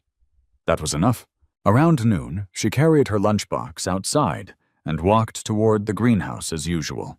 Before she reached the stone pathway, Kevin stepped directly into her path. "Where are you going?" "Lunch." "I can see that." He looked toward the greenhouse. "You've spent enough time out there." "I'm only using my break." "Not anymore." Christina stopped. "I'm sorry. I'm instructing you not to enter the greenhouse again." She remained respectful. "May I ask why?" "Because it's private property." "I understand." "I've never entered outside my lunch hour." Kevin folded his arms. "And now you won't enter during lunch either." Christina lowered her eyes briefly. "I'll respect your decision." She turned around without another word. Instead of arguing, she found a shaded bench near the employee parking lot. She quietly opened the lunchbox. Inside rested the sandwich Robert had prepared, an apple, and Emma's folded notes. She smiled as she reread them. The disappointment she felt slowly softened. Some opportunities disappeared. Gratitude didn't have to. Several minutes later, Robert walked outside, carrying a cup of coffee. "Aren't you gardening today?" Christina smiled gently. "Not today." He immediately understood. "Kevin?" She didn't answer. She didn't need to. Robert looked toward the greenhouse, then back toward Christina, quietly eating her modest lunch. He disliked unfairness, but he respected her decision not to complain. Meanwhile, Jonathan Hayes returned earlier than expected from a meeting downtown. Margaret met him near the entrance. "I wasn't expecting you until 3. The meeting ended early. He glanced through the windows toward the rear gardens. The greenhouse looked strangely still. "No work today." Margaret seemed confused. "What do you mean, the greenhouse? I haven't been out there." Jonathan felt something was different. During lunch the previous week, he had almost always seen movement through the glass. Today there was nothing. He walked toward the rear garden. The cleared pathways remained. The roses stood watered from previous days, but the greenhouse was empty. Jonathan turned to a nearby gardener. "Have you seen Christina?" "She's eating by the parking lot, sir." "The parking lot?" "Yes." Jonathan thanked him and continued walking. A minute later, he found Christina sitting alone beneath a maple tree.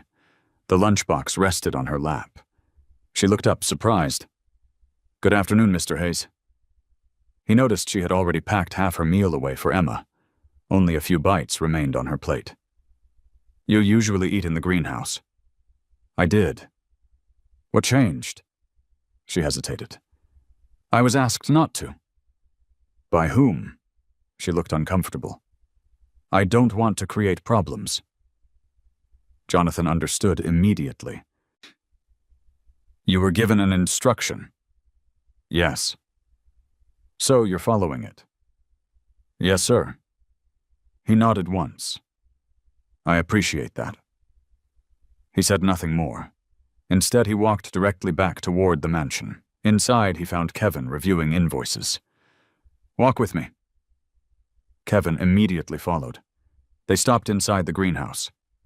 Jonathan looked around quietly, then asked, "Who told Christina she couldn't come here?" Kevin answered confidently. "I did." "Why?" "She's becoming too comfortable." Jonathan remained silent. Kevin continued, "Employees are talking. They think she's special." "I wanted to remind everyone of proper boundaries." Jonathan slowly faced him. "Proper boundaries." "Yes." "Did she neglect any assignment?" "No." "Arrive late?" "No." "Disrespect anyone?" "No." "Use company time?" "No." Kevin hesitated. "But," Jonathan interrupted, "she worked here during her unpaid lunch break." "Correct." Kevin nodded reluctantly. "Yes." Jonathan walked toward the rose bushes. You know what I see? Kevin waited. I see someone giving up her own rest to care for something everyone else abandoned. He turned. And somehow you decided that was the problem.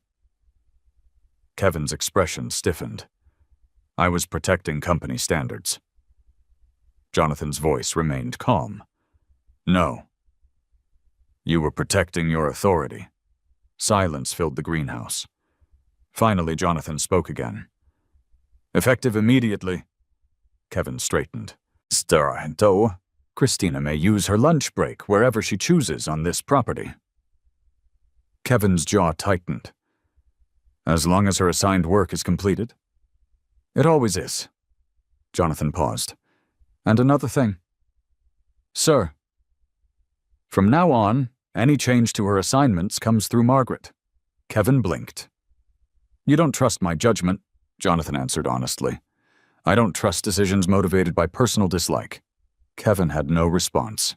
That afternoon, Jonathan called a short meeting with Margaret, Robert, Kevin, and several department supervisors. The meeting lasted less than 10 minutes. He spoke plainly. I expect every employee here to be treated with professional respect. He looked around the room. Titles matter. So does character. No one earns special treatment.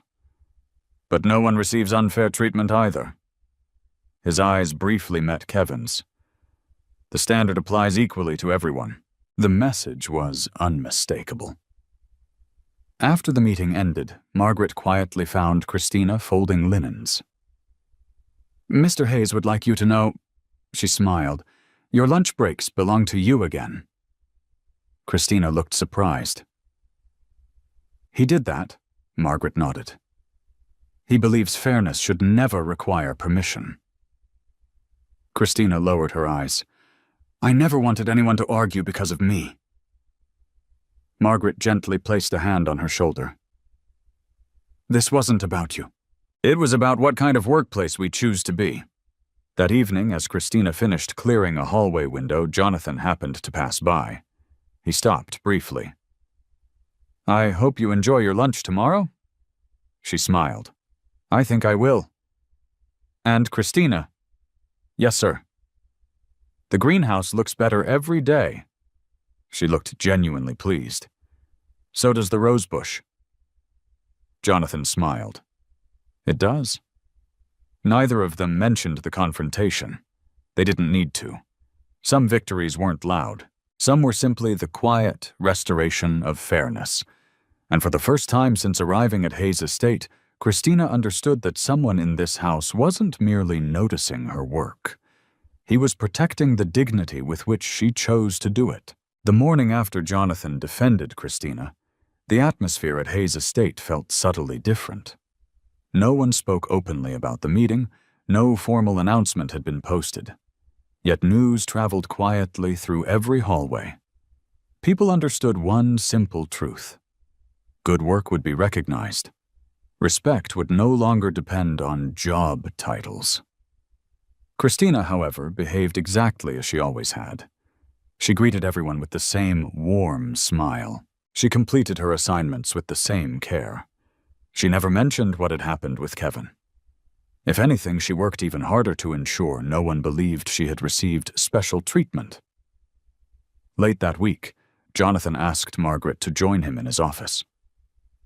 I need your opinion.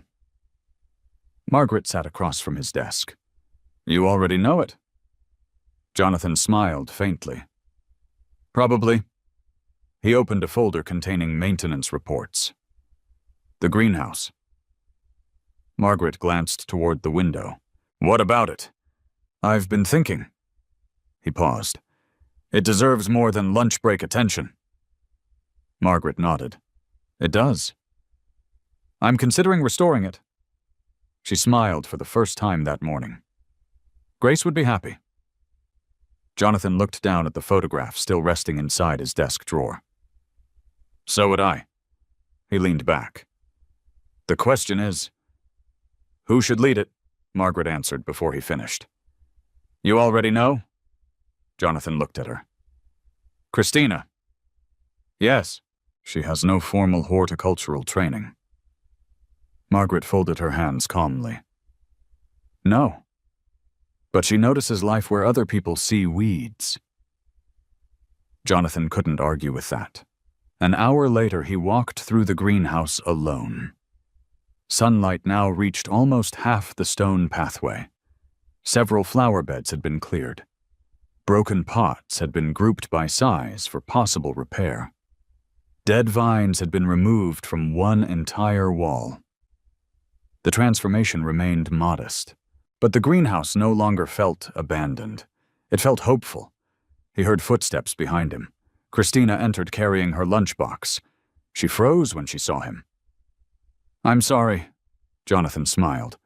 "I believe this greenhouse belongs to both of us at lunchtime now." She laughed softly. "I suppose it does." He gestured toward the cleaned flower beds. "You've accomplished quite a bit." "Only a little each day." "A little every day becomes a lot." She nodded. "My grandmother believed that." Jonathan took a slow breath. "I'd like to ask you something." "Of course." "If you had proper time." He looked around. "What would you do with this place?" Christina didn't answer immediately. Instead, she slowly walked through the greenhouse. She imagined possibilities. "This corner gets beautiful morning light." She pointed toward the eastern windows. "Herbs would do well here." She turned toward another section. "Vegetables along that wall. The climbing roses can stay. They're already fighting to come back." Jonathan listened without interrupting. She continued. "I'd repair the broken benches, so people could sit. Children," she smiled, "if children visit."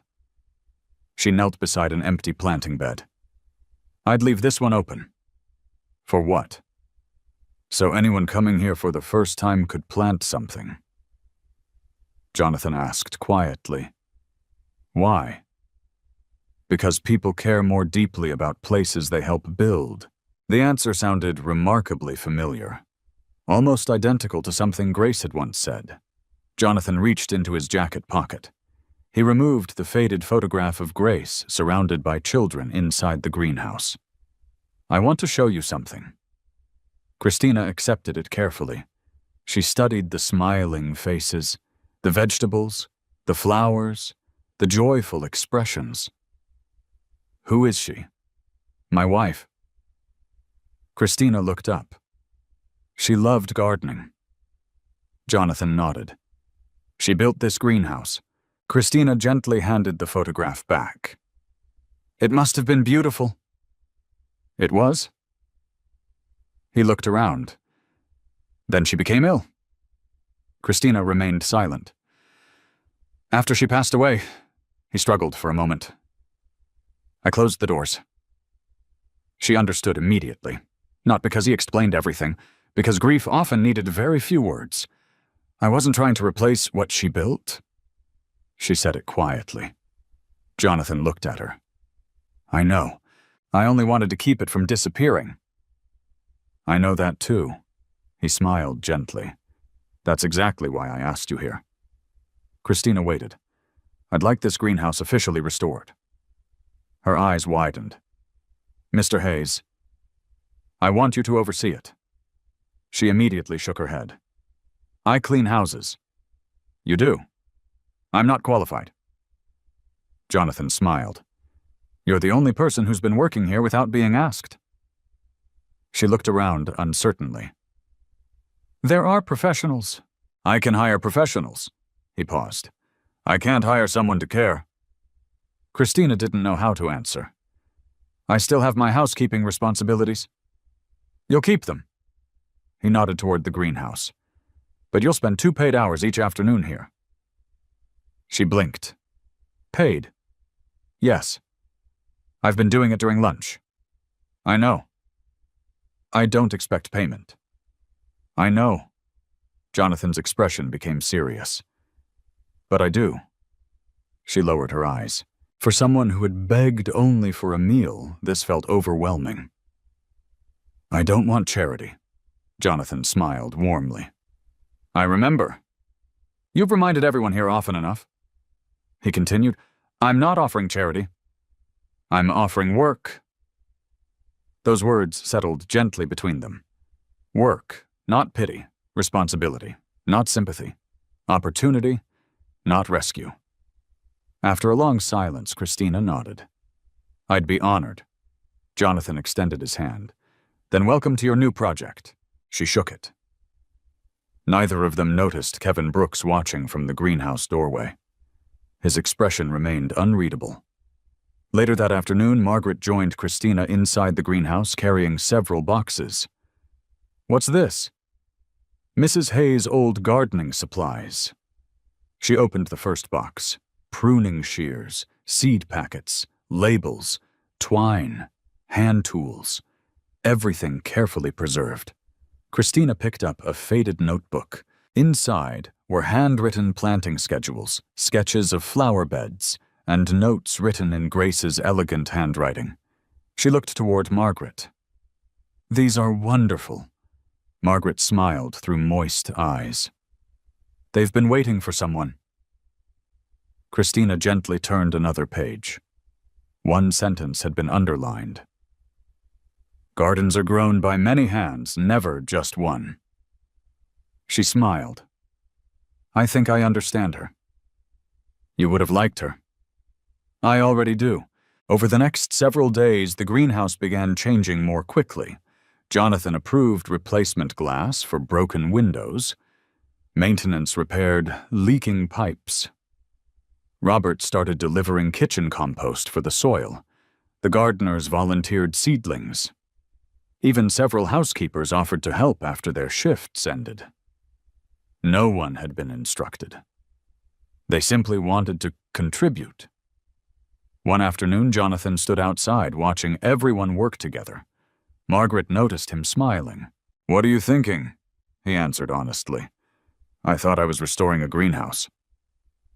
She followed his gaze toward Christina, laughing with Robert while teaching a young gardener how to transplant herbs. No, Margaret smiled. I think you're restoring something much bigger. Jonathan quietly nodded. He finally understood. The greenhouse had never been only about flowers. It had always been about creating a place where people felt useful, where everyone, regardless of title or income, could leave having contributed something meaningful. And at the center of that quiet transformation stood a single mother who had once arrived at the front gate, asking only for permission to clean in exchange for one meal. Now, without ever seeking recognition, she had become the person inspiring an entire estate to work together again. And 3 weeks later, their greenhouse looked almost unrecognizable. Sunlight poured through newly replaced glass panels. Fresh herbs filled wooden planters along the eastern wall. Tomato vines climbed carefully repaired trellises. The climbing roses that Christina had refused to give up on had begun producing healthy green leaves. Every afternoon, employees drifted through the greenhouse for a few quiet minutes before heading home. Some watered seedlings. Others repaired benches. Robert often arrived carrying kitchen scraps for compost. Even the security guards occasionally stopped by to admire the progress. No one had been assigned to do these things. People simply wanted to help. One Friday morning, Jonathan stood near the entrance, watching sunlight dance across the restored stone pathway. Margaret joined him. You were right. Jonathan smiled. About what? The greenhouse. It wasn't waiting for money. It was waiting for someone willing to care first. Jonathan nodded slowly. Christina reminded us. Margaret looked toward the rows of herbs. I think she reminded all of us. At that same moment, Christina was carefully writing labels for newly planted vegetables. Basil, parsley, mint, thyme. Her handwriting was neat and deliberate. Emma had insisted on helping create the colorful labels at home. Every evening, mother and daughter sat together at the tiny kitchen table, decorating wooden markers with small painted flowers. Emma considered it the most important homework she had ever received. That afternoon, Christina asked Jonathan a question. "May I make a suggestion?" "Always." She glanced around the greenhouse. "Mrs. Hayes invited children here." Jonathan nodded. "She did.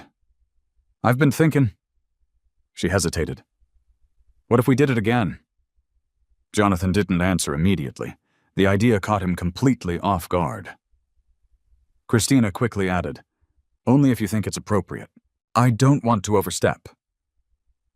Jonathan looked toward the old planting beds where children had once laughed beneath Grace's guidance. "What kind of children?" She smiled. "The same kind who need somewhere hopeful." He understood exactly what she meant. Children whose families struggled. Children who rarely experienced places like this. Children who deserved to plant something with their own hands. Jonathan quietly asked, "What would the day look like?" Christina's eyes brightened. "We could let each child plant one seed. They could take home vegetables. Robert could teach simple cooking. The gardeners could explain how plants grow," she smiled, "and everyone could eat lunch together." Jonathan noticed something. She never once suggested giving things away. She always described participation, learning, working, sharing, exactly as Grace once had. "I think she'd approve." Christina looked at him. "So do I." Jonathan smiled. "Let's make it happen." The following week, preparations began. Margaret organized volunteers. Robert planned a simple menu using vegetables from the greenhouse. Maintenance repaired several picnic tables stored in the barn. The gardeners prepared planting stations sized for children. Word quietly spread through a nearby community center that 20 families would be invited to a Saturday garden day at Hayes Estate. Meanwhile, Kevin Brooks watched everything unfold with increasing frustration. Everywhere he turned, employees praised Christina, not because she sought attention, because her work inspired cooperation. He disliked the feeling of losing influence. Late Thursday afternoon, he reviewed payroll records. One line immediately caught his attention. Christina Russell, temporary housekeeper, additional greenhouse hours. Kevin frowned. He stared at the approval signature. Jonathan Hayes. He quietly printed the records. Not because anything improper had occurred, because he wanted evidence that Jonathan was treating Christina differently. The next morning, Kevin entered Jonathan's office. "I'd like to discuss payroll." Jonathan looked up. "What about it?" Kevin placed the papers on the desk. "You've authorized additional paid hours for one temporary employee." "I have." "That's highly unusual." Jonathan nodded. "It is." Kevin expected further explanation. None came. He continued, "Other employees may view this as favoritism." Jonathan calmly closed the folder he had been reading. "Let's examine that." Kevin remained standing. "Has Christina failed to complete any housekeeping responsibilities?" "No." "Has the greenhouse restoration benefited the estate?" "Yes." "Has she worked every additional hour assigned?" "Yes." Jonathan folded his hands. "So you're objecting because she's being compensated for work she's actually performing?" Kevin hesitated. "When you put it that way..." "I put it that way because that's what's happening." Silence settled over the office. Jonathan continued. "If another employee creates similar value, they will receive similar opportunities." He leaned forward slightly. "That's not favoritism. That's leadership." Kevin realized the conversation was over. He quietly collected the papers and left. Outside the office, Margaret happened to see him. His expression alone told her enough. She smiled to herself. For years, Jonathan had avoided difficult conversations whenever possible. Now he addressed them directly.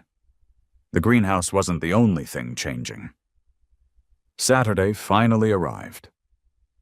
Long before sunrise, Christina and Emma reached the estate together.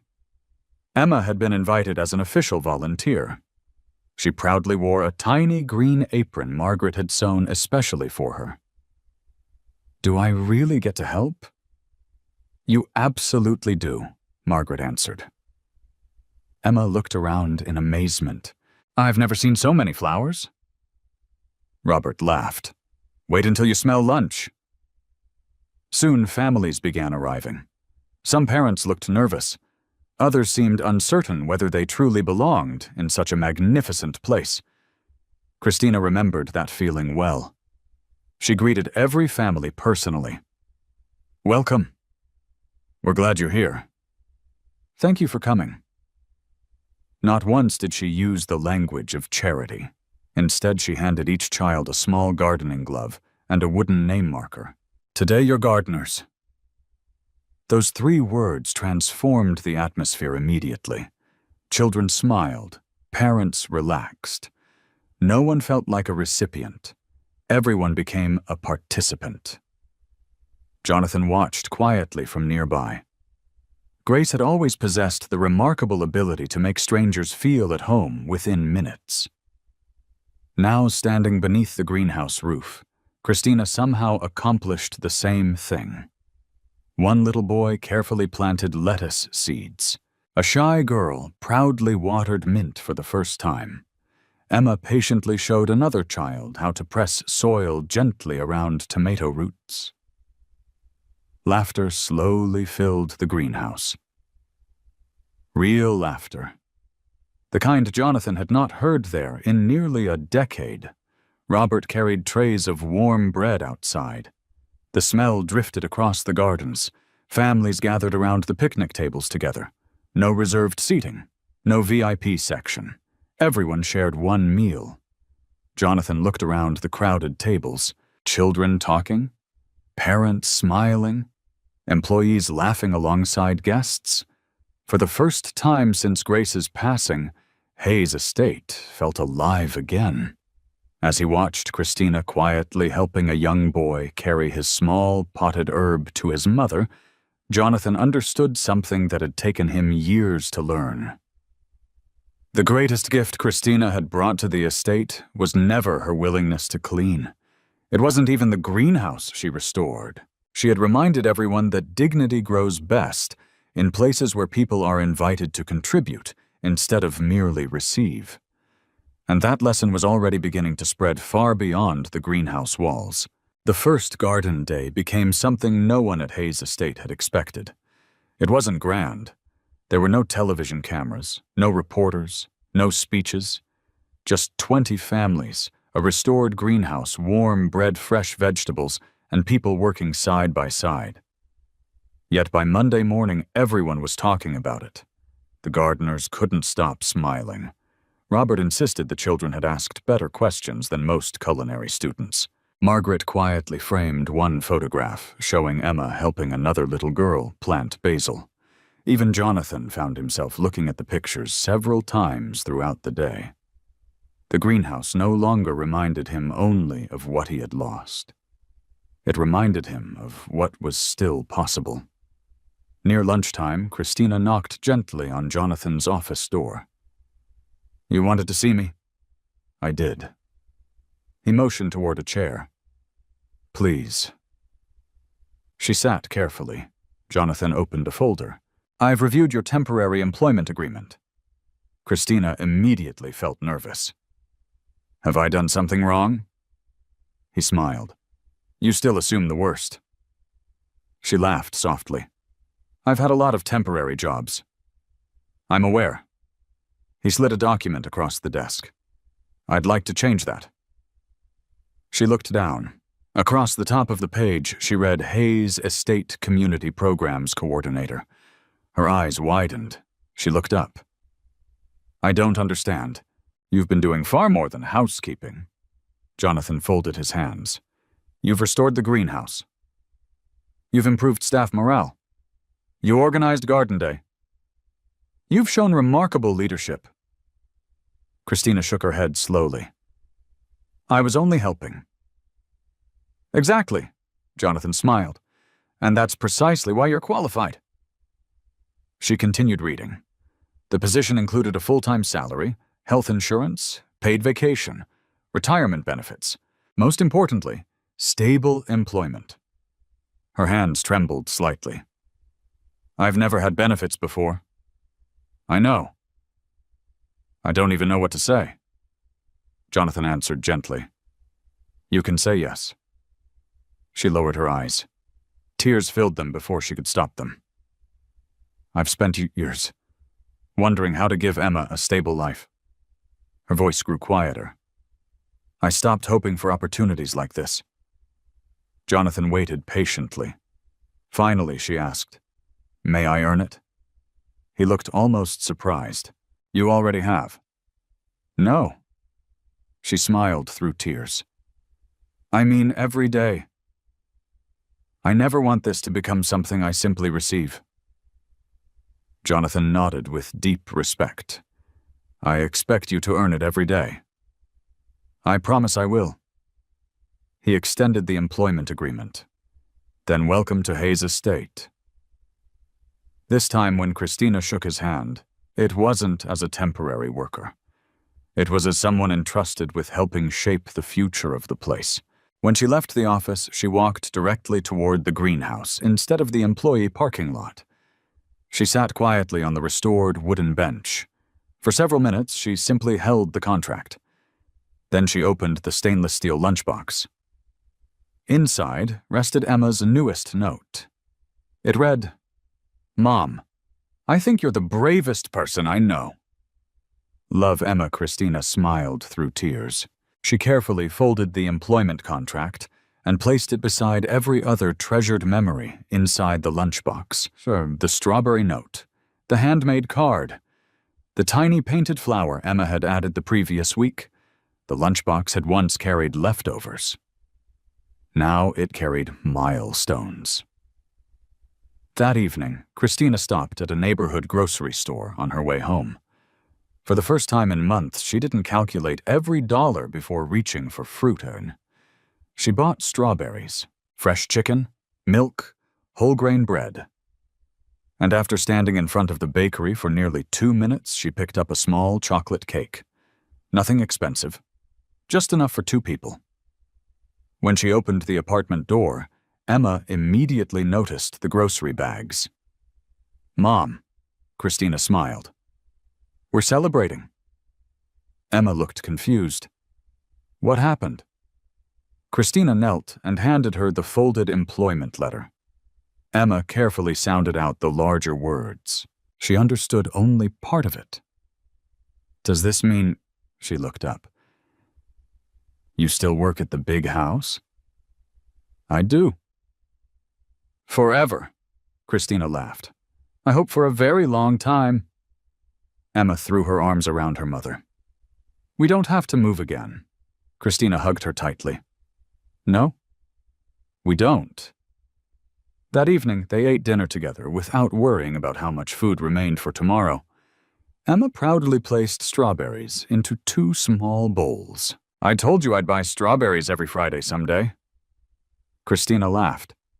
You did? Emma looked thoughtful. I guess we bought them together. Later that week, Jonathan invited the estate staff to a brief gathering inside the greenhouse. Everyone stood among the herbs and flowers Christina had helped restore. Robert carried fresh lemonade. Margaret arranged flowers from the garden. The atmosphere felt warm and relaxed. Jonathan stepped forward. I wanted to thank everyone. He looked around. This greenhouse isn't beautiful because one person rebuilt it. It's beautiful because people decided to build something together. He paused. But every meaningful change begins with someone willing to take the first step. His eyes turned toward Christina. A few weeks ago, someone asked only for the chance to clean in exchange for a meal. The staff smiled. We thought we were giving her an opportunity. Jonathan shook his head gently. The truth is, She gave one back to us. Warm applause filled the greenhouse. Christina looked embarrassed. She quietly shook her head. It wasn't just me. Jonathan smiled. I know. That's why you're standing exactly where you belong. After the gathering ended, Kevin remained behind. He approached Christina slowly. She turned toward him. Mr. Brooks. For a moment, neither of them spoke. Finally, Kevin sighed. I owe you an apology. Christina looked surprised. I judged you before I knew you. He glanced around the greenhouse. I thought you wanted attention. I was wrong, Christina answered softly. Thank you. He seemed almost relieved that she hadn't made the moment difficult. I hope we can start over? She smiled. I'd like that. Kevin extended his hand. She shook it. The resentment that had followed them for weeks quietly came to an end. As the sun began setting, Jonathan stood alone near the greenhouse entrance. The evening light bathed the flowers in gold. He removed Grace's old photograph from his pocket once more. This time he compared it with the scene before him. Children's laughter had returned. Families shared meals again. Flowers bloomed where weeds had once grown. The promise he had failed to keep for nearly 10 years had finally been honored. Not because he had found the strength alone, because someone else had gently reminded him how. He looked toward Christina and Emma walking through the gardens together. Emma skipped happily between the flower beds while her mother carried the familiar stainless steel lunchbox. Jonathan smiled. Some people ask for help. Others quietly become the answer to prayers no one else realizes they've been carrying. And he knew the story of Hayes Estate was only beginning. Autumn settled gently over Charlotte. Golden leaves drifted across the gardens of Hayes Estate. The greenhouse, once hidden beneath weeds and silence, had become the brightest place on the property. Every morning, sunlight spilled through the glass onto rows of herbs, vegetables, and flowers. Every afternoon, laughter replaced the echoes of loneliness that had lived there for years. Garden Day was no longer a one-time event. It became a monthly tradition. Different community organizations partnered with the estate. Children planted vegetables. Parents learned simple gardening techniques. Retired volunteers shared advice. Employees worked alongside guests without uniforms, separating one group from another. No one referred to visitors as recipients. Everyone was simply part of the garden. One Tuesday morning, Jonathan entered the greenhouse carrying a small wooden plaque. Christina looked up from transplanting herbs. Good morning. I have something. She wiped the soil from her hands. What is it? Jonathan handed her the plaque. Engraved into the polished wood were simple words. Grace Hayes, Community Greenhouse. Beneath that was a smaller sentence. A place where dignity grows. Christina read the words twice. It's beautiful. Jonathan smiled. I think Grace would approve. So do I. He looked around the greenhouse. I wanted people to know this place isn't about flowers. It's about what happens inside people when they're trusted. Margaret arrived carrying fresh flowers. Robert followed with warm cinnamon rolls for everyone working that morning. Emma rushed through the doorway after school carrying a drawing. I made something. She unfolded the colorful picture. It showed the greenhouse surrounded by smiling children. At the center stood Christina holding her lunchbox. Beside her stood Jonathan. Across the top, Emma had written in careful handwriting, "Everyone gets to help." Jonathan laughed warmly. I think that belongs on my office wall. Emma grinned. Really? If you'll let me borrow it. She nodded proudly. You can keep it. Christina watched the exchange quietly. Months earlier, she had worried about whether Emma would have enough food for lunch. Now her daughter felt comfortable enough to give away her favorite drawing. Security had changed them both, not by making them wealthy, by allowing generosity to replace fear. A few days later, Jonathan invited Christina to accompany him to a meeting downtown. She looked surprised. Me? Yes. They're discussing community outreach. I'd like them to hear from the person actually doing the work. She hesitated. I've never spoken at business meetings. You don't need a business speech. You only need the truth. The meeting included several local business leaders interested in supporting neighborhood projects. Jonathan introduced Christina simply. This is the person who reminded me that opportunity is more valuable than charity. Then he sat down. Christina suddenly found every eye in the room watching her. She took a slow breath. When I first came to Hayes Estate, she smiled softly. I wasn't asking anyone to save me. I was asking for work. Several people nodded. I've learned something important. She paused. When someone gives you food, they help you for a day. When someone trusts you with responsibility, they help you rebuild your life. The room remained completely silent. She continued. The greenhouse didn't change because one person donated money. It changed because many people believed they had something worth contributing. When people are allowed to contribute, they stop feeling invisible. When the meeting ended, several organizations approached Jonathan. Some offered volunteers. Others donated tool seeds or educational materials. One foundation agreed to sponsor transportation so children from additional neighborhoods could visit every month. On the drive back to the estate, Jonathan smiled. You handled that beautifully. Christina laughed nervously. My knees were shaking. No one noticed. I noticed. He smiled. Grace used to say courage isn't the absence of fear. It's choosing to speak anyway. Christina looked out the window. I think she was very wise. She was. When they returned, Emma was waiting outside the greenhouse with Margaret. I have news. Emma nearly bounced with excitement. What happened? My teacher wants our class to visit the greenhouse. Christina looked surprised. The whole class? Emma nodded enthusiastically. I told everyone about Garden Day. The teacher asked if she could call. Jonathan smiled. I think we can arrange that. Emma hugged him tightly before realizing what she had done. Oh. I'm sorry. Jonathan laughed. You never have to apologize for a hug. Margaret quietly wiped away a tear. Months ago, the estate had been painfully quiet. Now children treated it like a welcoming home. Near sunset, Jonathan walked alone towards the greenhouse one final time that evening. Inside, he found the familiar stainless steel lunchbox resting on the work table while Christina finished watering herbs. You forgot this, she smiled. I almost did. He picked it up carefully. It looks heavier than when you first arrived. She laughed. It carries more now. She opened it.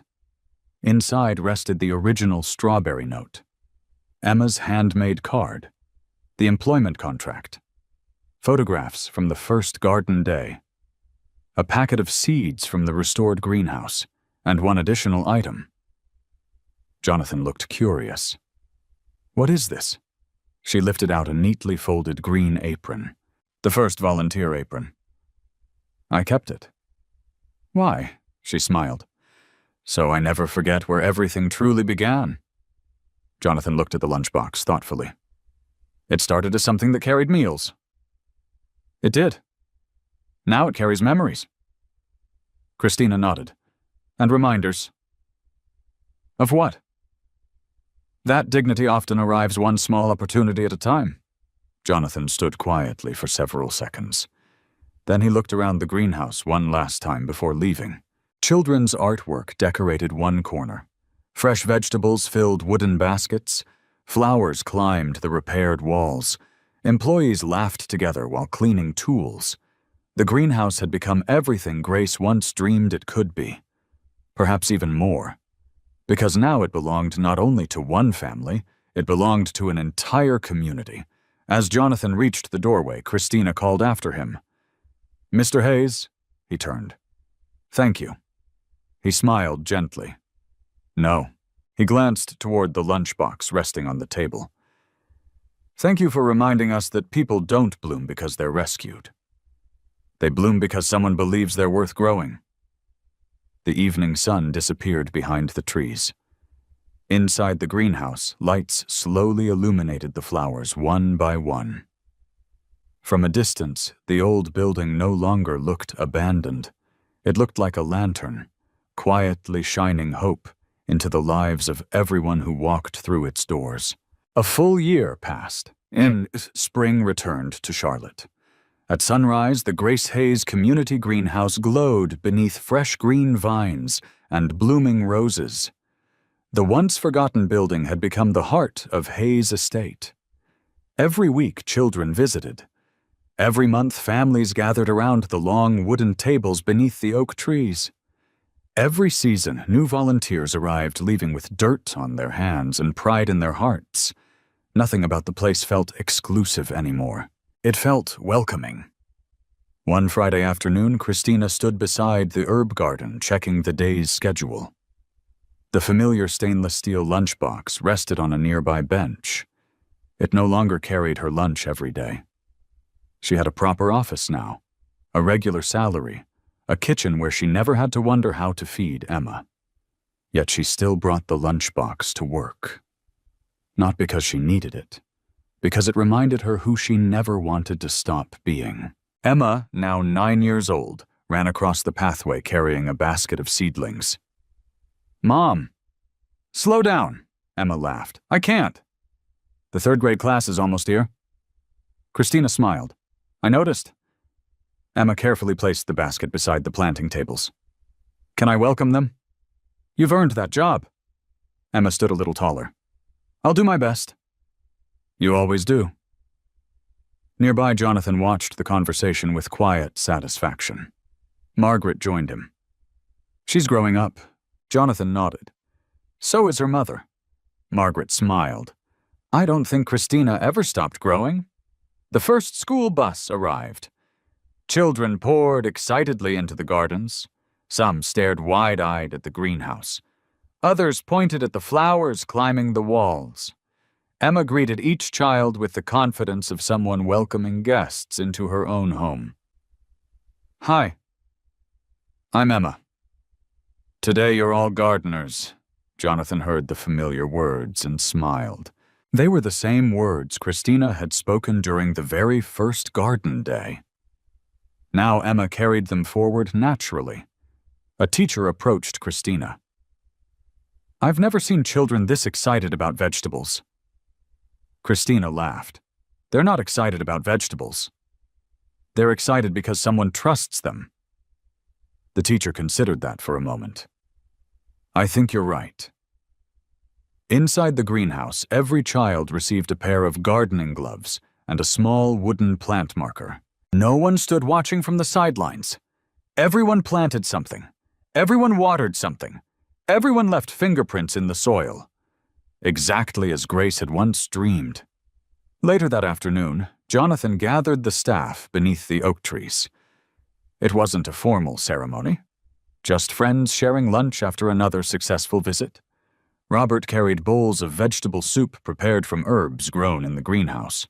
Margaret baked fresh rolls. The gardeners brought baskets overflowing with tomatoes, lettuce, peppers, and strawberries. Jonathan stood. "I have one last surprise." He looked toward Christina. "Would you come here?" She walked forward, slightly confused. He handed her a small, framed photograph. It showed the very first day she had arrived at Hayes Estate. Rain soaked her jacket. She stood nervously at the front gate holding Emma's hand and the stainless steel lunchbox. Neither of them had noticed the security camera that captured the moment. Below the photograph was a small engraved plaque. It read, "She asked for one meal. She gave us a future." Christina covered her mouth. She couldn't speak. Jonathan looked toward everyone gathered around. "A year ago, I believed I was opening a gate for someone in need." He smiled. "I've realized the truth. She opened one for us." Silence filled the garden. Not an uncomfortable silence, a grateful one. Robert quietly began clapping. Margaret joined him. Soon, everyone applauded, even Kevin. When the applause ended, Christina finally found her voice. "I don't deserve this." Jonathan shook his head. "You do." She looked around at every employee, every volunteer, every smiling child. "No," she smiled through tears. "We built this together." Jonathan nodded. "Exactly." That afternoon, after everyone left, Christina returned to the greenhouse alone. She sat on the familiar wooden bench. The lunchbox rested beside her. She slowly opened it. Inside remained every memory: Emma's strawberry note, the handmade card, the employment contract, the first volunteer apron, photographs, packets of seeds. She carefully added one final item. The framed plaque was too large, but she slipped in the small engraved card that had accompanied it. She closed the lid gently. Some people collect expensive jewelry, others save awards. She collected reminders of kindness. As the afternoon sunlight filtered through the greenhouse windows, someone knocked softly on the open door. Christina looked up. A young woman stood hesitantly at the entrance. She looked exhausted. Her clothes were clean but worn. Beside her stood a little girl, perhaps 6 years old, holding her mother's hand tightly. The woman spoke quietly. "I'm sorry to bother you." Christina immediately stood. "You're not bothering me." The woman looked around nervously. "I was told someone here might know if there's work. I don't want money. I don't want charity." Her voice trembled. She swallowed hard. "I just need a chance." For one brief moment, Christina saw herself exactly 1 year earlier. The rain, the fear, the uncertainty, the desperate hope that someone might simply say yes. She smiled gently. "What is your name?" "Monica." "And this is my daughter Lily." Christina knelt to greet the little girl. "Hello, Lily." The child smiled shyly. Christina stood again. "Have either of you eaten lunch?" Monica looked embarrassed. "Not yet." Christina glanced toward the greenhouse kitchen. Fresh soup still sat warming on the stove. Warm bread remained in baskets. But instead of leading them directly to the table, she asked softly, "Would you be willing to help us clean up after today's program first?" Monica's eyes immediately filled with relief. "Yes." "Absolutely." "I'll work as hard as you need." Christina smiled. "I was hoping you'd say that." She walked to a nearby storage cabinet. From inside, she removed a neatly folded green apron, the same kind she had once worn herself. She placed it gently into Monica's hands. Then she looked toward the little girl. "Lily." The child stepped forward. "Would you like to help water the strawberries with Emma?" Lily nodded enthusiastically. Emma appeared from behind the greenhouse carrying a watering can. "Come on. I'll show you." The two girls walked away together, laughing. Monica held the apron against her chest as though it were something precious. "Thank you." Christina shook her head gently. Then, with a warm smile that carried the wisdom of everything she had lived through, over the past year she spoke the words that would become the spirit of the greenhouse for generations to come. "We don't trade dignity for charity." She helped Monica tie on the green apron. "We trade work for opportunity." As the greenhouse doors remained open to the afternoon sunlight, another family stepped inside. Not to be rescued, but to begin again. Sometimes the greatest miracle in our lives doesn't begin with someone giving us everything we need. It begins with someone believing we are still capable of building something ourselves. Christina never asked to be rescued. She asked for the dignity of honest work. Jonathan never intended to change a stranger's future. He simply chose to open a gate instead of closing it. That single decision created a ripple that transformed not only one mother's life, but an entire community. The abandoned greenhouse became a symbol of every forgotten dream that can bloom again when someone chooses compassion over judgment and opportunity over charity. We often underestimate the power of small acts, a meal earned with pride, a kind conversation, a chance to prove ourselves, or a simple yes offered at the right moment. Yet history is filled with lives changed by moments that seemed ordinary at the time. No matter how difficult your circumstances are today, never believe your story is over. As long as you keep your integrity, your willingness to work, and your hope alive, the next open door may be closer than you think. And if you are the one standing on the other side of that door, remember that the greatest gift you can give another person is not pity, it is the opportunity to rise with dignity. Kindness that empowers creates change that lasts for generations. If this story touched your heart, we'd love to hear from you. What moment moved you the most, and what lesson will you carry into your own life? Share your thoughts in the comments below. And if you enjoy inspiring stories about hope, resilience, and the life-changing power of kindness, please subscribe to the channel and turn on notifications so you never miss our next story. Thank you for watching, and we'll see you in the next video.